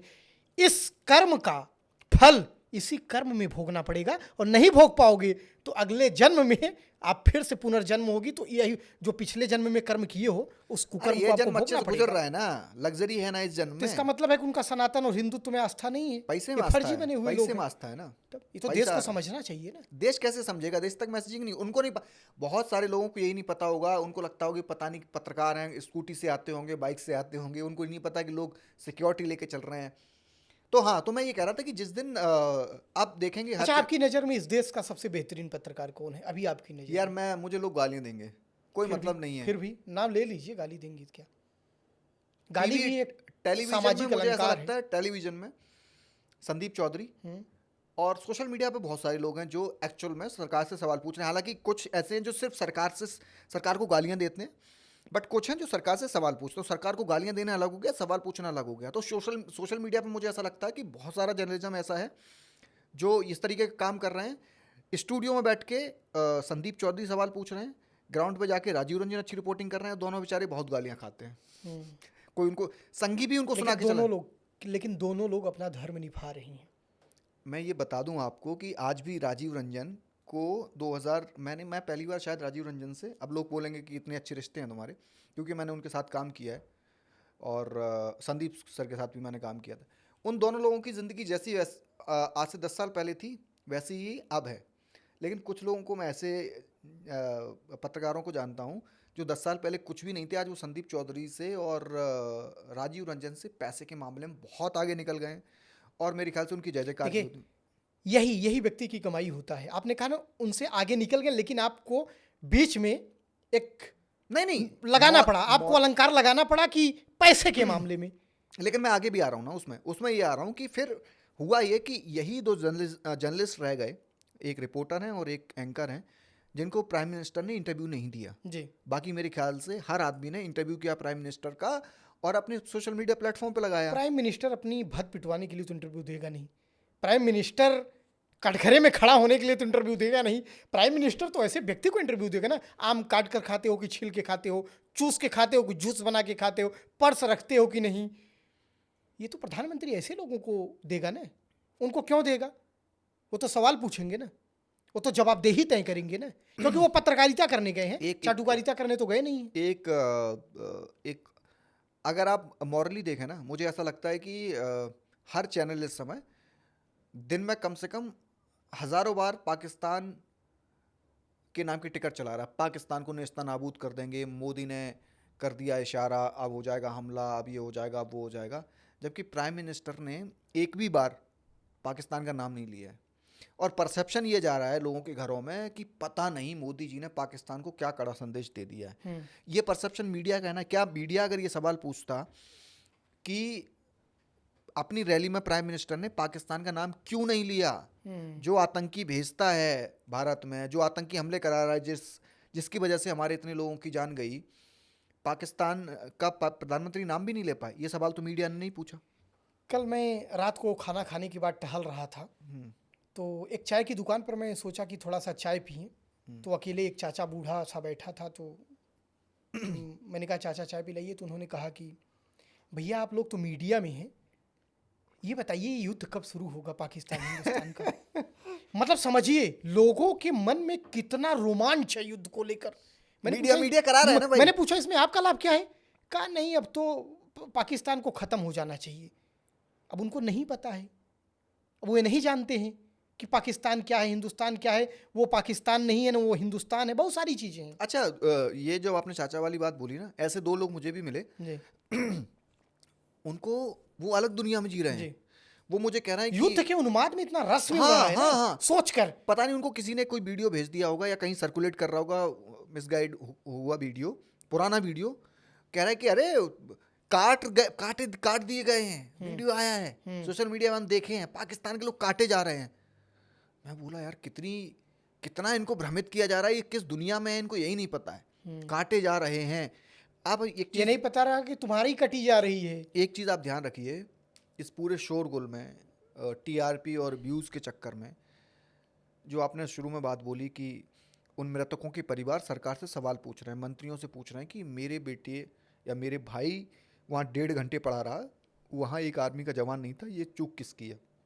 हरियाणा में लोग पूछ रहे हैं कि क्या मेरे भाई की मौत का बदला लेगा, आप उनका सिर लेके आओगे? क्या प्राथमिकता दे रही है मीडिया कि ये लोग सरकार से सवाल पूछ रहे हैं, रादर देन कि अब तो युद्ध होने वाला है, बस आखिरी डेट मोदी ने अनाउंस कर दी है? मीडिया का मुझे लगता है कि जब इतिहास लिखा जाएगा और इन 10 सालों में जिन लोगों के नाम आएंगे, ये भूल जाइए कि इस मीडिया का कोई इतिहास लिखा जाएगा। इतिहास नहीं, इस मीडिया पर कोई पंपलेट, एक पर्ची, एक पेज का कोई पंपलेट भी नहीं छपवाएगा। इतिहास छोड़ दीजिए। और गलती से कोई इतिहास आपस में अगर लिख गया ना, तो लोग केवल थूकेंगे, केवल गालियां देंगे और कोसेंगे कि ये भी हमारे देश की मीडिया थी। अब तो क्योंकि मैं मीडिया में नहीं हूँ, इंडिविजुअल क्रिएटर हो गया हूँ, तो लोग अब भी जाता हूँ, उनको लगता है कि मैं मीडिया हूँ, तो मुझसे बोलते हैं ना मीडिया तो कुछ नहीं है, बिकाऊ मीडिया है। तो मैं बोलता हूँ भाई मैं अब मीडिया में नहीं हूँ। तो एक समय था, मुझे ध्यान है, आप भी इस बात को बड़े सम्मान की नज़रों से देखा जाता था कि यार वो मीडिया में है, अरे यार मीडिया में। मुझे याद है कि जब सड़क पर कोई गाड़ियाँ गुजरती थी, जब सड़क पर कोई जाम लगा होता था, तो अखबार की गाड़ी को एम्बुलेंस को जाने दिया जाता था। प्रेस अगर गाड़ी पे लिखा है तो बहुत जरूरी काम से जा रहा है। लेकिन मुझे लग रहा है कि अगर भीड़ प्रेस को देख ले, दलाली करने जा रहे हैं। पटक के मारे भी। और यही कारण है कि आपने कभी देखा होगा श्वेता सिंह, अंजना ओम कश्यप, सुधीर चौधरी, रूबिका लियाकत, कभी आपने देखा इनको पब्लिक में टहलते हुए? नहीं देखा है, लेकिन सिक्योरिटी के साथ अपने बाउंसर और सिक्योरिटी। अगर तुम इतने लोकप्रिय हो इस देश में, अगर जनता तुम्हें चाहती है तो अकेले टहल के देखो ना एक बार कि कितने लोकप्रिय हो, तुमने क्या बोया है इस देश के लिए। बट एक चीज बताओ ना आप कि एंकर्स या रिपोर्टर्स की उतनी गलती है, चैनल मालिकों की गलती है ना। अच्छा एक चीज हमको आप बताइए, आप मुझे स्टूडियो में बातचीत करने के लिए बुलाएं, और अगर मुझे ये पता होता कि आप जो है यहाँ पर कोई और कारोबार, गंदा कारोबार आप कर रहे हैं, या कोई ऐसा कार्य आप कर रहे हैं जो अमानवीय है, या कोई आप मुझे बुलवा कर और कुछ और आप कराना चाहें, तो मेरी अपनी जिम्मेदारी है ना। मैं चला जाऊं, मैं नहीं बात करूं। अरे वो उनको कोई ऐसा तो है नहीं कि वो कोई ट्रीटी हुई है रूबिका लियाकत और अंजना ओम कश्यप के साथ, कन्वेंशन हुआ है कि नहीं नहीं आपको पालन ही करना होगा। अरे भाई नौकरी ही करनी है, पेट ही पालना है, अगर टहलना ही है मर्सिडीज BMW से, यार कोई और व्यापार कर लो ना। पत्रकारिता को तो कम से कम कलंकित ना करो। पत्रकारिता पेशा नहीं है सर, पत्रकारिता को पेशा तो इन्होंने बना दिया। पत्रकारिता अभियान है, पत्रकारिता एक मिशन है। और क्या है पत्रकारिता? पत्रकारिता एक धर्म है, पत्रकारिता एक नैतिकता है, पत्रकारिता एथिक्स है। और पत्रकारिता जो सबसे बड़ा है ना, वो बगैर मूल्य के बिकने वाला एक नैतिक मूल्य है जिसकी कोई कीमत नहीं है। अरे सब कीमत है, IPL चल रहा है, लोग अभी भूल जाएंगे। Royal Challengers Bengaluru, MI, CSK, SRH, इस देश को भटकाने। अच्छा एक चीज़ और बताऊं मैं आपको, मुझे बड़ा बड़ा अफसोस हुआ इस बात का कि आतंकी हमले में निर्मम हत्या हुई लोगों की, IPL एक दिन के लिए नहीं रुका, राष्ट्रीय शोक एक दिन के लिए नहीं हुआ। और अगर मैं गलत नहीं हूं तो अब तक जब हम ये पॉडकास्ट रिकॉर्ड कर रहे हैं, लोगों को आर्थिक मदद भी सरकार की तरफ से शायद नहीं दी गई है। हाँ मुझे इस विषय में थोड़ा कम जानकारी है मेरे ख्याल से। लेकिन मुझे लगता है कि नहीं IPL वाले अगर मिलती तो मीडिया भी चला रहा होता, मीडिया खूब चला रहा होता कि राहत सामग्री पहुंचाई गई या उनको अनाउंस किया गया ना। राष्ट्रीय शोक, IPL तो मतलब IPL तो एक दिन के लिए बंद हो सकते थे ना, IPL ही बंद नहीं हुआ। क्या आपने IPL क्यों बंद होगा जब प्रधानमंत्री खुद दूसरे दिन बिहार पहुंच जा रहे हैं रैली, तो IPL क्यों बंद होगा? अच्छा आपने क्रिकेटर को नहीं चुना है अपनी रहनुमाई करने के लिए, आपने तो प्रधानमंत्री और मुख्यमंत्री को चुना है ना। जब प्रधानमंत्री और मुख्यमंत्री की कोई जिम्मेदारी नहीं है तो बाकी लोगों की क्या है? तो अच्छा बट क्यों, आपको क्यों लग रहा है कि क्या प्रधानमंत्री के दिमाग में क्या आया होगा कि वो रैली करने बिहार गए? मुझे ये बताओ।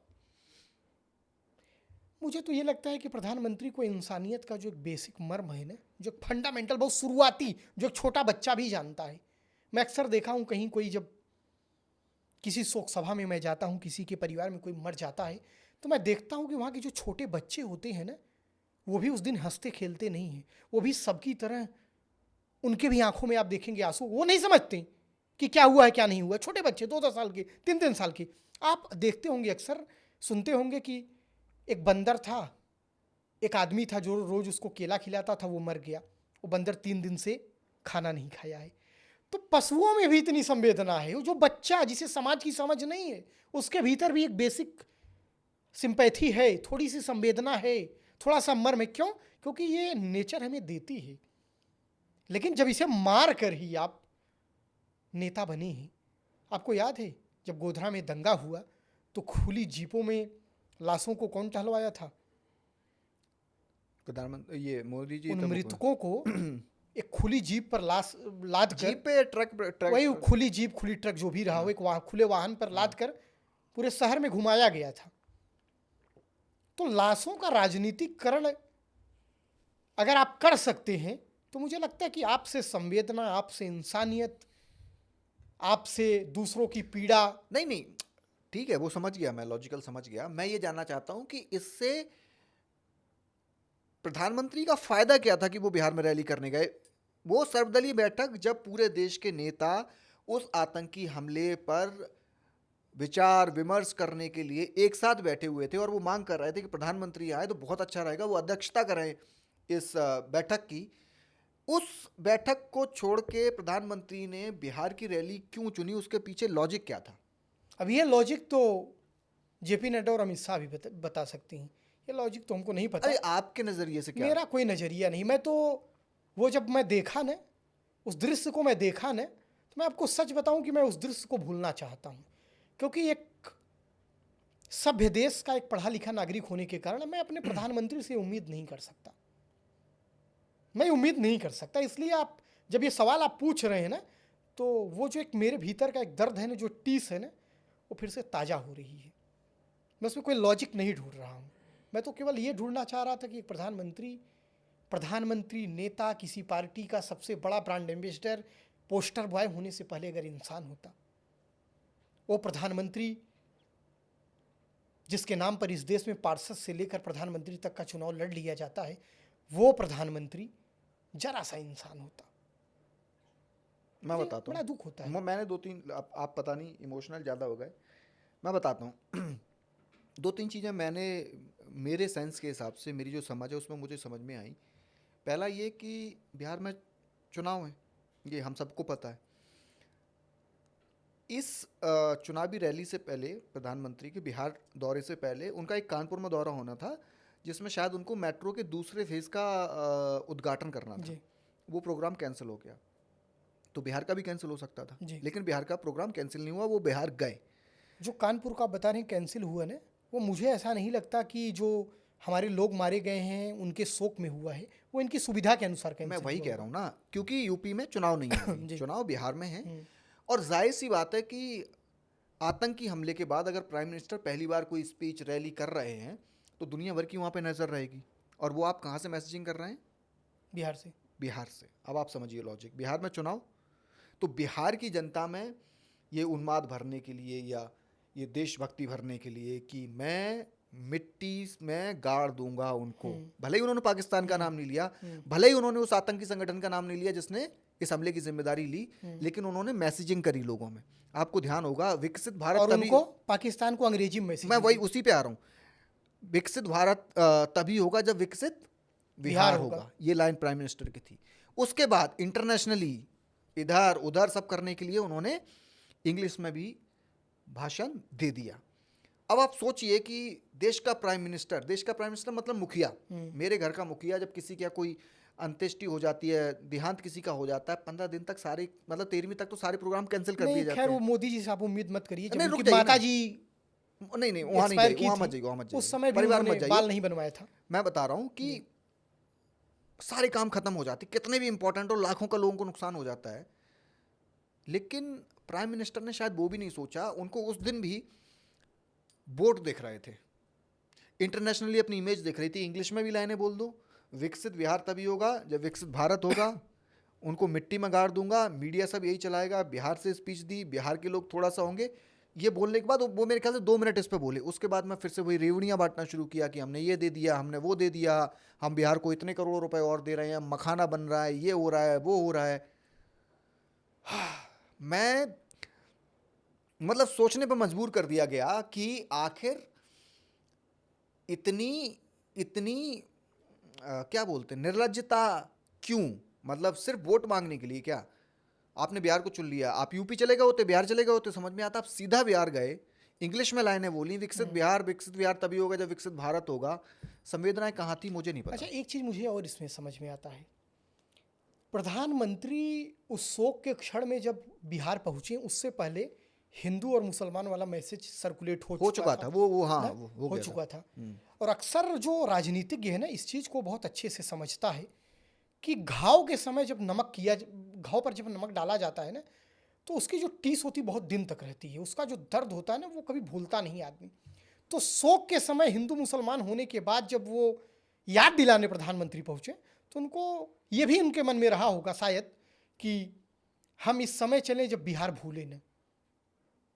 क्योंकि एक ऐसा, जब शोक में होते हैं ना, उस समय हमारे मन का जो एक उन्माद होता है ना, वो बहुत खोने वाला उन्माद होता है कि तो ये दूसरे को नष्ट करने वाला और खुद उसी में नष्ट हो जाने वाला उन्माद होता है।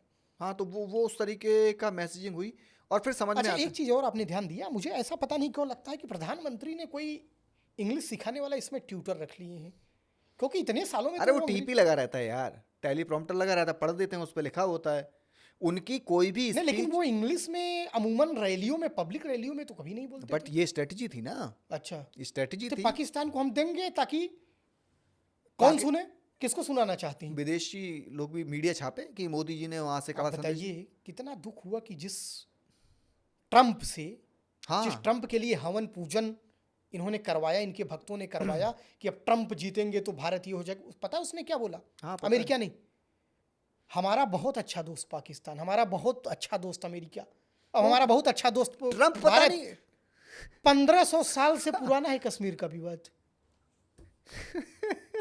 वो भाई अलग ही है। मतलब वो ये नहीं कहा कि भारत के कश्मीर में हमला हुआ। हाँ सही बात, उनका विवाद 150 साल पुराना है। 1500 साल 1500 पुराना साल है। सॉरी, हाँ मैं 150 साल बहुत कम बोल दिया। बात अब समझिए। खुल के समर्थन नहीं किया भारत का। खुलकर जितना आपका किया उतना पाकिस्तान का किया। खुलकर क्या किया? वो बोल तो दिया हमारे प्रिय पाकिस्तान और प्रिय भारत, और आप खुलेआम जा रहे हो प्रचार करने वहां। उसने तो बुलाया भी नहीं इनको। आपने बुलाया भी नहीं, वर्किंग वीजा पर जा रहे हैं आप। हमारे लोगों को, आपको पता है पाकिस्तान से पहले भारत के लोगों को बेड़ियों और हथकड़ियों में बांध कर भेजा गया पशु की तरह, हाँ सेना के विमान से। किसी देश में सेना का विमान तब तक नहीं उतर सकता जब तक उस देश की अथॉरिटी उसे अप्रूव नहीं करती, उसे अलाउ नहीं करती। फेंक दिया भेजकर। क्या आप कर लेंगे सर? कंबोडिया टाइप के देश अपने नागरिकों के लिए लड़े थे। ये पता नहीं लोगों को क्यों समझ नहीं आता। खैर लोगों की अपनी क्षमता है, उनका कहना है कि मोदी जी कर रहे हैं तो कुछ सोच समझ के ही कर रहे होंगे।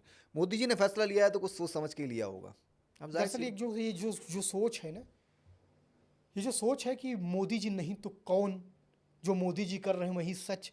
दरअसल ये भारत माता की कोख पर ना, ये भारत माता की कोख का अपमान है। लेकिन लोग भारत माता की कोख में एक से बढ़कर एक दूरदर्शी, एक से बढ़कर एक योद्धा, एक से बढ़कर एक नेता, एक से बढ़कर एक महापुरुष पैदा हुए, और तुम कहते हो मोदी नहीं तो कौन? अरे भारत माता की कोख है यार, वहाँ एक से बढ़कर एक लोग पैदा हुए। यही विवेकानंद पैदा हुए, यहाँ महात्मा गांधी पैदा हुए। नहीं, लेकिन मोदी ने अगर कुछ किया और यही मोदी, हाँ बोलिए आप क्या बोल रहे? मोदी ने कुछ किया तो सोच समझ के किया होगा भाई। हाँ ठीक है, अगर ये भी अगर आप कहकर टाल सकते हैं तो नहीं, मैं नहीं टाल रहा हूँ लोग, मैं तो सवाल पूछ ही रहा हूँ आपसे। क्या करेंगे फिर? वही मैं कह रहा हूँ ना, फ्री का डेटा और फ्री का राशन। नहीं, राशन फ्री का इसलिए नहीं कह सकते क्योंकि वो राशन तो 200 रुपए का देते हैं, उसमें तेल मसाला घी नमक चीनी सब कुछ लग रहा है, बात उसकी नहीं है। आपने तो आप क्या चाहते हैं कि मोदी जी ये भी दे दें? नहीं, मतलब बिल्कुल ही, मतलब आप चाहते हो कि तेल भी दें उसके साथ में है नमक भी दें, मैं ये नहीं चाह रहा, लाल मिर्च भी दें, कस्तूरी मेथी भी अगर दें। ये कोई कहे कि फ्री, तो मुझे नहीं लगता ये अरे तो फ्री दे रहे हैं ना यार, 80 करोड़ लोगों को राशन मुदावे करते हैं भाई। फ्री नहीं कहा जा सकता। क्यों नहीं फ्री कहा जा सकता? को फ्री नहीं, आप जब फ्री कहते हो ना तो आप 80 करोड़ भारतवासियों के मुंह पर एक अपमान का तमाचा मारते हैं। अपमान का नहीं, सम्मान का। सम्मान की बात है, सम्मान की बात। अरे आपका प्राइम मिनिस्टर आपको 2 वक्त की रोटी दे रहा है, और क्या चाहिए आपको? 2 वक्त की रोटी कहाँ दे रहा है? गैस दे रहा है क्या? रोटी क्या आटे से बनता है? हाँ तो अब आप गेहूं से बनता है आटा? अरे यार मतलब अब आपको तो मतलब वही तो मैं बोल रहा हूँ कि कस्तूरी मेथी से लेके हींग तक प्राइम मिनिस्टर ये अवेलेबल कराएगा। नहीं, मैं ये नहीं कह रहा हूँ को अवेलेबल कराए, लेकिन फ्री कहकर अपमान भी नहीं करे। आप 200 का राशन दे रहे हो, आपको पता नहीं इस देश की जनता जब एक माचिस खरीदती है, जब आप एक शर्ट खरीदते हैं, जब आप एक चप्पल खरीदते हैं, जब एक आप मोबाइल खरीदते हैं, जब आप चश्मा खरीदते हैं, जब आप ये कलावा खरीदते हैं, यहाँ तक कि जब आपकी दवा खरीदते हैं, जब आप किसी के मरने के बाद कफन खरीदते हैं, जीएसटी लगता है। सबको पता है, फिर भी वोट मिल रहा है ना मोदी को। तो इसका क्या मतलब? सब बातें गलत सही मान ले हम मोदी की? तो वोट मिल रहा है तो उनका लोग मानना तो यही है ना, लोग मान ले, लेकिन मुझे लगता है कि समाज के जो लोग इस देश को समझते हैं, देश की दशा को समझते हैं, जो थोड़ा बहुत जानते हैं, वैश्विक परिदृश्य में भारत की तुलना कर सकते हैं, उन सबको खुलकर बोलना चाहिए। में डंका बज रहा है यार। हाँ डंका तो बज रहा है, डंका तो सच में बज रहा है। आपका पासपोर्ट रैंकिंग आपने देखा? तो गिरने दो। आपने हैंगर रैंकिंग देखी? आपने विश्व प्रसन्नता सूचकांक देखा? आपने महिलाओं के, पता है कि नहीं आपको, भारत महिलाओं की सुरक्षा की दृष्टि से हमारे भारत से ज़्यादा सेफ अफ्रीकी कंट्री हैं। महिलाएं यहाँ इतनी अनसेफ हैं, आप कह रहे हो हम विश्वगुरु बना रहे हैं। नहीं बट लोगों का मानना है कि अब कौन है लोग? ये जो लोगों का मानना है, ये लोग आते कहाँ से हैं? भाई जो वोट दे रहा है मोदी को, उन्हीं लोगों की मैं बात कर रहा हूँ जो बीजेपी को वोट यही कर तो रहे तय हो जाए वोट कौन दे रहा है मोदी को। आपको क्या लग रहा है सब मोदी को ही वोट दे रहे हैं? नहीं, अगर 44% जनता मोदी को वोट दे रही है ना, तो 56% जनता मोदी को वोट नहीं दे रही है। ये भी तो आप देखिए सर। नजरिया ये क्यों? फिर आप कहेंगे ये तो आपका नजरिया है, आधा गिलास खाली है आधा गिलास भरा। नहीं, अगर हम क्रिटिकल थिंकर हैं, अगर हम किसी चीज़ को आलोचना करते हैं, अगर हम पत्रकार हैं, अगर हम सरकार की कमी को गिनाना चाहते हैं, तो हम ये नहीं कहेंगे कि आधा गिलास भरा है, हम यही बताएंगे कि आधा गिलास खाली। क्रिटिसाइज करने के लिए तो बहुत सारे प्लेटफॉर्म है, हम लोग इसलिए बैठे हैं कि आम पब्लिक की बात, आम पब्लिक में ये बात है। मैंने तो शुरुआत यहीं से करी कि प्राइम मिनिस्टर रैली करने क्यों गए, मैंने भी सवाल पूछे, लेकिन पब्लिक जो है ना उसमें ये मैसेजिंग है, तो मैं क्या कर सकता हूँ? मतलब मैं वही बात आपको बताने की कोशिश कर रहा हूँ कि मैसेजिंग है, ये कहने से पहले हमको आपको ये सोचना पड़ेगा ये मैसेजिंग है क्यों, क्या कारण है, बताओ क्या उसका कारण है ना। हाँ। लिखने पढ़ने और बोलने वाले लोग धीरे धीरे बहुत कम हो रहे हैं, उन्हें हाशिए पर ढकेला जा रहा है। वो जिन संस्थानों में हैं उन्हें वहाँ से बाइकाट किया जा रहा है, उन्हें बेदखल किया जा रहा है। और जो लोग अपनी स्थिति से, जो लोग कहीं नौकरी नहीं कर रहे हैं, और वो जो जिन्हें समाज की चिंता है, जो लोग बोलना चाहते हैं, उन्हें सरकार दुश्मन की तरह ट्रीट करती है। उनके घर 4 लफंगे जाते हैं, उनको हड़काते हैं। तमाम ऐसे केसेज आपने देखा होगा, गोविंद पंसारे से लेकर नरेंद्र दाभोलकर से लेकर गौरी लंकेश से लेकर, ये कोई आतंकवादी लोग नहीं थे, ये कोई माओवादी लोग नहीं थे। दलित अपनी अधिकार की बात करता है तो आप कहते हो कि अर्बन नक्सल है, छात्र अपनी बात करता है तो कहते हो टुकड़े टुकड़े गैंग है, मुसलमान बात करता है तो कहते हो पाकिस्तानी है, सिख और किसान बात करते हो तो कहते हो खालिस्तानी है। तो भाई बात करे कौन, किससे बात करे? आप बात किससे करें? समस्या गंभीर है, गंभीर तो है ही समस्या, और इस समस्या गंभीर और भी होती जाएगी जब तक इस समस्या को गंभीर न समझा जाएगा। बात यह नहीं है कि यह समस्या गंभीर है, बात यह गंभीर है कि समस्या को अभी भी गंभीर मानने के लिए कोई तैयार नहीं है। इस समस्या को गंभीर समस्या मानने के लिए कोई गंभीर नहीं है। मैं वही तो आपको बोल रहा था, मैंने कुछ देर पहले आपको ये बोला था कि अगर इतनी समस्याएं हैं, जो कि हैं, मैं भी मानता हूं, तो क्या विपक्ष वो लोगों में पहुंचा पा रहा? मेरा सवाल यही था ना। विपक्ष थोड़ा सा पहुंचा, ऐसा नहीं है। कांग्रेस काफी, राहुल गांधी, अरे भाई सिर्फ कांग्रेस की जिम्मेदारी नहीं है ना, राहुल गांधी की जिम्मेदारी है, जो क्षेत्रीय पार्टियां हैं। क्षेत्रीय पार्टियां, लेकिन क्षेत्रीय पार्टियां कहां? आप अपनी मैसेजिंग अब बताइए, अब मैं कह रहा हूं आपको, चलिए मैं बताता हूं। आप किसकी बात बता? अखिलेश यादव हाँ हैं यूपी में जी, क्या वो बातें करते हैं जो राहुल गांधी करते हैं? तेजस्वी यादव बिहार में हैं, क्या वो उस तरीके की मैसेजिंग कर पा रहे हैं? मुझे लगता है कि अखिलेश से ज्यादा मुखर तेजस्वी हैं। अखिलेश यादव को जनता ने जिस तरीके से, उनके 37 सांसद इतिहास में सबसे ज्यादा आए, मुझे लगता है कि अखिलेश यादव उस तरीके से सत्ता से लड़ाई नहीं लड़ पा रहे हैं। मैं वही कह रहा हूं, नहीं लड़ पा रहे हैं। मैं वही कह रहा हूं ना, मैं वही कह रहा हूं कि राहुल गांधी और कांग्रेस के लड़ने से कुछ नहीं होगा। जो क्षेत्रीय दल हैं, जो बड़ी पार्टियां हैं, सो कॉल्ड, ममता बनर्जी हैं, अब देखिए उनके स्टेट में इतने बड़े दंगे हो रहे हैं, उनको घेरा जा रहा है, वो जवाब नहीं दे पा रही हैं। क्या वो उस तरीके से लड़ रही हैं? जैसे अडानी का मुद्दा जब राहुल गांधी ने उठाया तो छोट मोट लोगों ने बोलना शुरू किया, उसके बाद सब बंद हो गया, सब चुप हो गए, कोई अडानी के खिलाफ नहीं बोलता है। जो जिसके हाथ में सारी मोनोपोली जा रही है, आप उसकी बात नहीं करते हैं। तो जब आप ये बात करते हैं कि नहीं नहीं विपक्ष काम कर रहा है, विपक्ष में मैं सिर्फ कांग्रेस काउंट नहीं करता हूँ, और कांग्रेस के 100 सांसद हैं, बाकी और भी तो 100 सांसद हैं, और पार्टियों के भी तो हैं 232, कितने 232-33 सांसद हैं। तो क्या उस मुखरता से बात हो रही है? फिर मैं कह रहा हूँ मुखरता, ऐसा नहीं कि एकदम नहीं मुखरता से बात हो रही, बात नहीं हो रही, अलग नहीं, है। मेरी बात आप समझिए।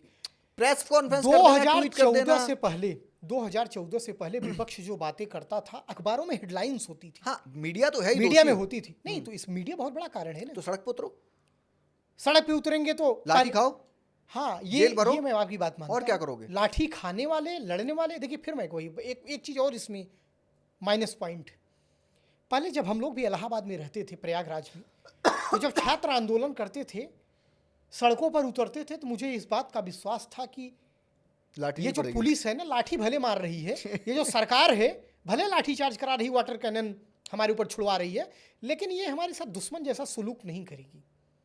लेकिन अब आप सरकार के खिलाफ बोले, सड़क पर उतरे, यहां तक कि आप जहां कार्यक्रम जिस हॉल में कर रहे हैं उसका भी लाइसेंस रद्द कर दिया जा रहा है।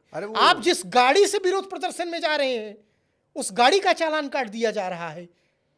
आप जहां बैठ कर रहे हैं उनके घर नोटिस आ जा रही है। अरे भाई वो कुणाल कामरा वाला नहीं हुआ था? बताइए, जो शो में गए थे, जिस स्टूडियो में गए थे वो स्टूडियो तोड़फोड़ कर दी गई। जो लोग देखने आए थे उनके खिलाफ भी, उनके खिलाफ तो कौन करे, कौन बोले? तो ये सब कैसे बोले यार? गांधी, सुभाष चंद्रशेखर, भगत सिंह, ये सब सोच लेते तो देश आजाद ही नहीं होता। नहीं, लड़ाई तो लड़नी पड़ेगी ना। अलग समय था, ये अलग समय है। बस लड़ना पड़ेगा। जनता के पास सुविधाएं कम थी, उनके पास संघर्ष का एक रास्ता था, आज सुविधाएं ज़्यादा है, उनको लगता है अरे यार मैं क्या एसी से बाहर कौन निकले। उनको लगता है यार देश में क्यों बचाऊं, सीरिया ईरान इराक हो रहा है सबके लिए हो, मेरे लिए क्यों अकेले हो, होगा क्या। अच्छा, देशभक्ति भी लोगों में कम हुई है ना। बिल्कुल कम हुई है, उसका कारण है क्या, हमेशा जो देशभक्ति, संवेदना और भावना और चेतना, ये जो 4-5-10 शब्द हैं ना, बड़े अलंकरण वाले शब्द, ये अक्सर अभाव में पनपते हैं। जब आदमी के पास, अरे यार भैया आपके पास कार है, नोएडा में घर है, शादी हो गई है, बच्चे आपके कॉन्वेंट में पढ़ रहे हैं, क्यों आप बोलोगे, क्यों आप संघर्ष करोगे। सही बात है। लेकिन हमेशा इस देश की जनता को हमेशा याद रखना चाहिए। मुझे वो नवाज देवबंदी साहब का एक वो जो शेर नहीं है कि जलते हुए घर को देखने वालों फूस का छप्पर आग कहे, आग के पीछे तेज हवा है, नहीं, जलते हुए घर को देखने वाले अगला नंबर आपका है, आग के पीछे तेज हवा है और फूस का छप्पर आपका है। मेरे उसकी कत्ल पे मैं चुप था, मेरा नंबर अब आया, मेरी कत्ल पे आप चुप हैं, अगला नंबर आपका है। तो ऐसा नहीं है। पहले लोगों को लगता था ये नहीं होगा, पहले मुसलमानों के मस्जिद गिराए गए तो बहुत लोग खुश थे, महाराष्ट्र में जैनों के मंदिर भी गिरा दिए गए तो जैन भी सड़क पर उतर आए। और जो हिंदुओं का वकील है, जो बाप बेटे जैन, वो गुजरात में मंदिर के नीचे खोजते हैं वो जैनों के स्थल, जैनों के धार्मिक स्थल, और पूरे देश में मस्जिदों के अंदर मंदिर खोजते हैं। तो ये देश है सर, जिसको जितना बेवकूफ़ बना ले जाओ। बेवकूफ़ बनाकर नेता अपनी नेतागिरी कर रहा है, जनता को बेवकूफ़ बनाकर पत्रकार अपनी पत्रकारिता कर रहा है, जनता को बेवकूफ़ बनाकर एक व्यापारी अपना माल बेच रहा है, जनता को बेवकूफ़ बनाकर डॉक्टर इलाज कर रहा है। तो इतनी जनता को वही मैं कह रहा हूं, जनता बेवकूफ है इस देश की। दरअसल जो समाज एजुकेटेड लोग हैं भाई, दरअसल समाज को जो एक पथ प्रदर्शन करने वाले, जो समाज के पथ प्रदर्शक पहले होते थे, जो समाज को रास्ता दिखाने वाले पहले लोग होते थे, लोग उनका आदर करते थे। लेकिन जब से ये भौतिक युग आया, ऐसे व्यक्ति जो एथिकल थे, जिनकी मॉरल वैल्यू ज़्यादा थी, जो नैतिक थे, उनकी समाज में इज्जत कम हो गई। इज्जत किसकी बढ़ गई? बलात्कारियों की, छपरियों की, व्यापारियों की। वो कैसे भी व्यापार करके करोड़पति है तो उसकी इज्जत है। तो कुल मिला जुला कर ये हमारा समाज कि हर व्यक्ति को ये सोचना पड़ेगा। चलिए, बहुत बहुत शुक्रिया आपका इतना सारा वक्त देने के लिए। कोई एक अच्छी सी लाइन बोल के इसको ख़त्म करें। कोई नहीं, 1 सेकंड, एक लाइन है इनकी। अरे हो जाने दो। मैं उस वक्त में एक बात कहूँगा कि जैसे कुछ लोग कह रहे हैं विपक्ष क्या कर रहा है, राहुल गांधी क्या कर रही हैं, तो मैं केवल एक शब्द ये कहना चाहूँगा कि अगर आप साथ दे पाइए तो साथ दीजिए, आवाज़ मिला पाइए तो आवाज़ मिलाइए, खड़े हो पाइए तो साथ खड़े होइए, अगर न कुछ कर पाइए तो कम से कम उनकी आवाज़ में अपनी आवाज़ मिलाइए, क्योंकि दिन बनाने में रात लगती है मगर ये तुमको आसान बात लगती है। वाह, ये आसान होती नहीं है। इसी के साथ आप सभी का बहुत बहुत शुक्रिया। अगर कुछ समझ आया हो तो ठीक है, शेयर कर लीजिए, लाइक कर लीजिए, सब्सक्राइब कर लीजिए, और नहीं आया होगा तब भी हम बनाते ही रहेंगे video. Thank you so much. बहुत शुक्रिया आपका।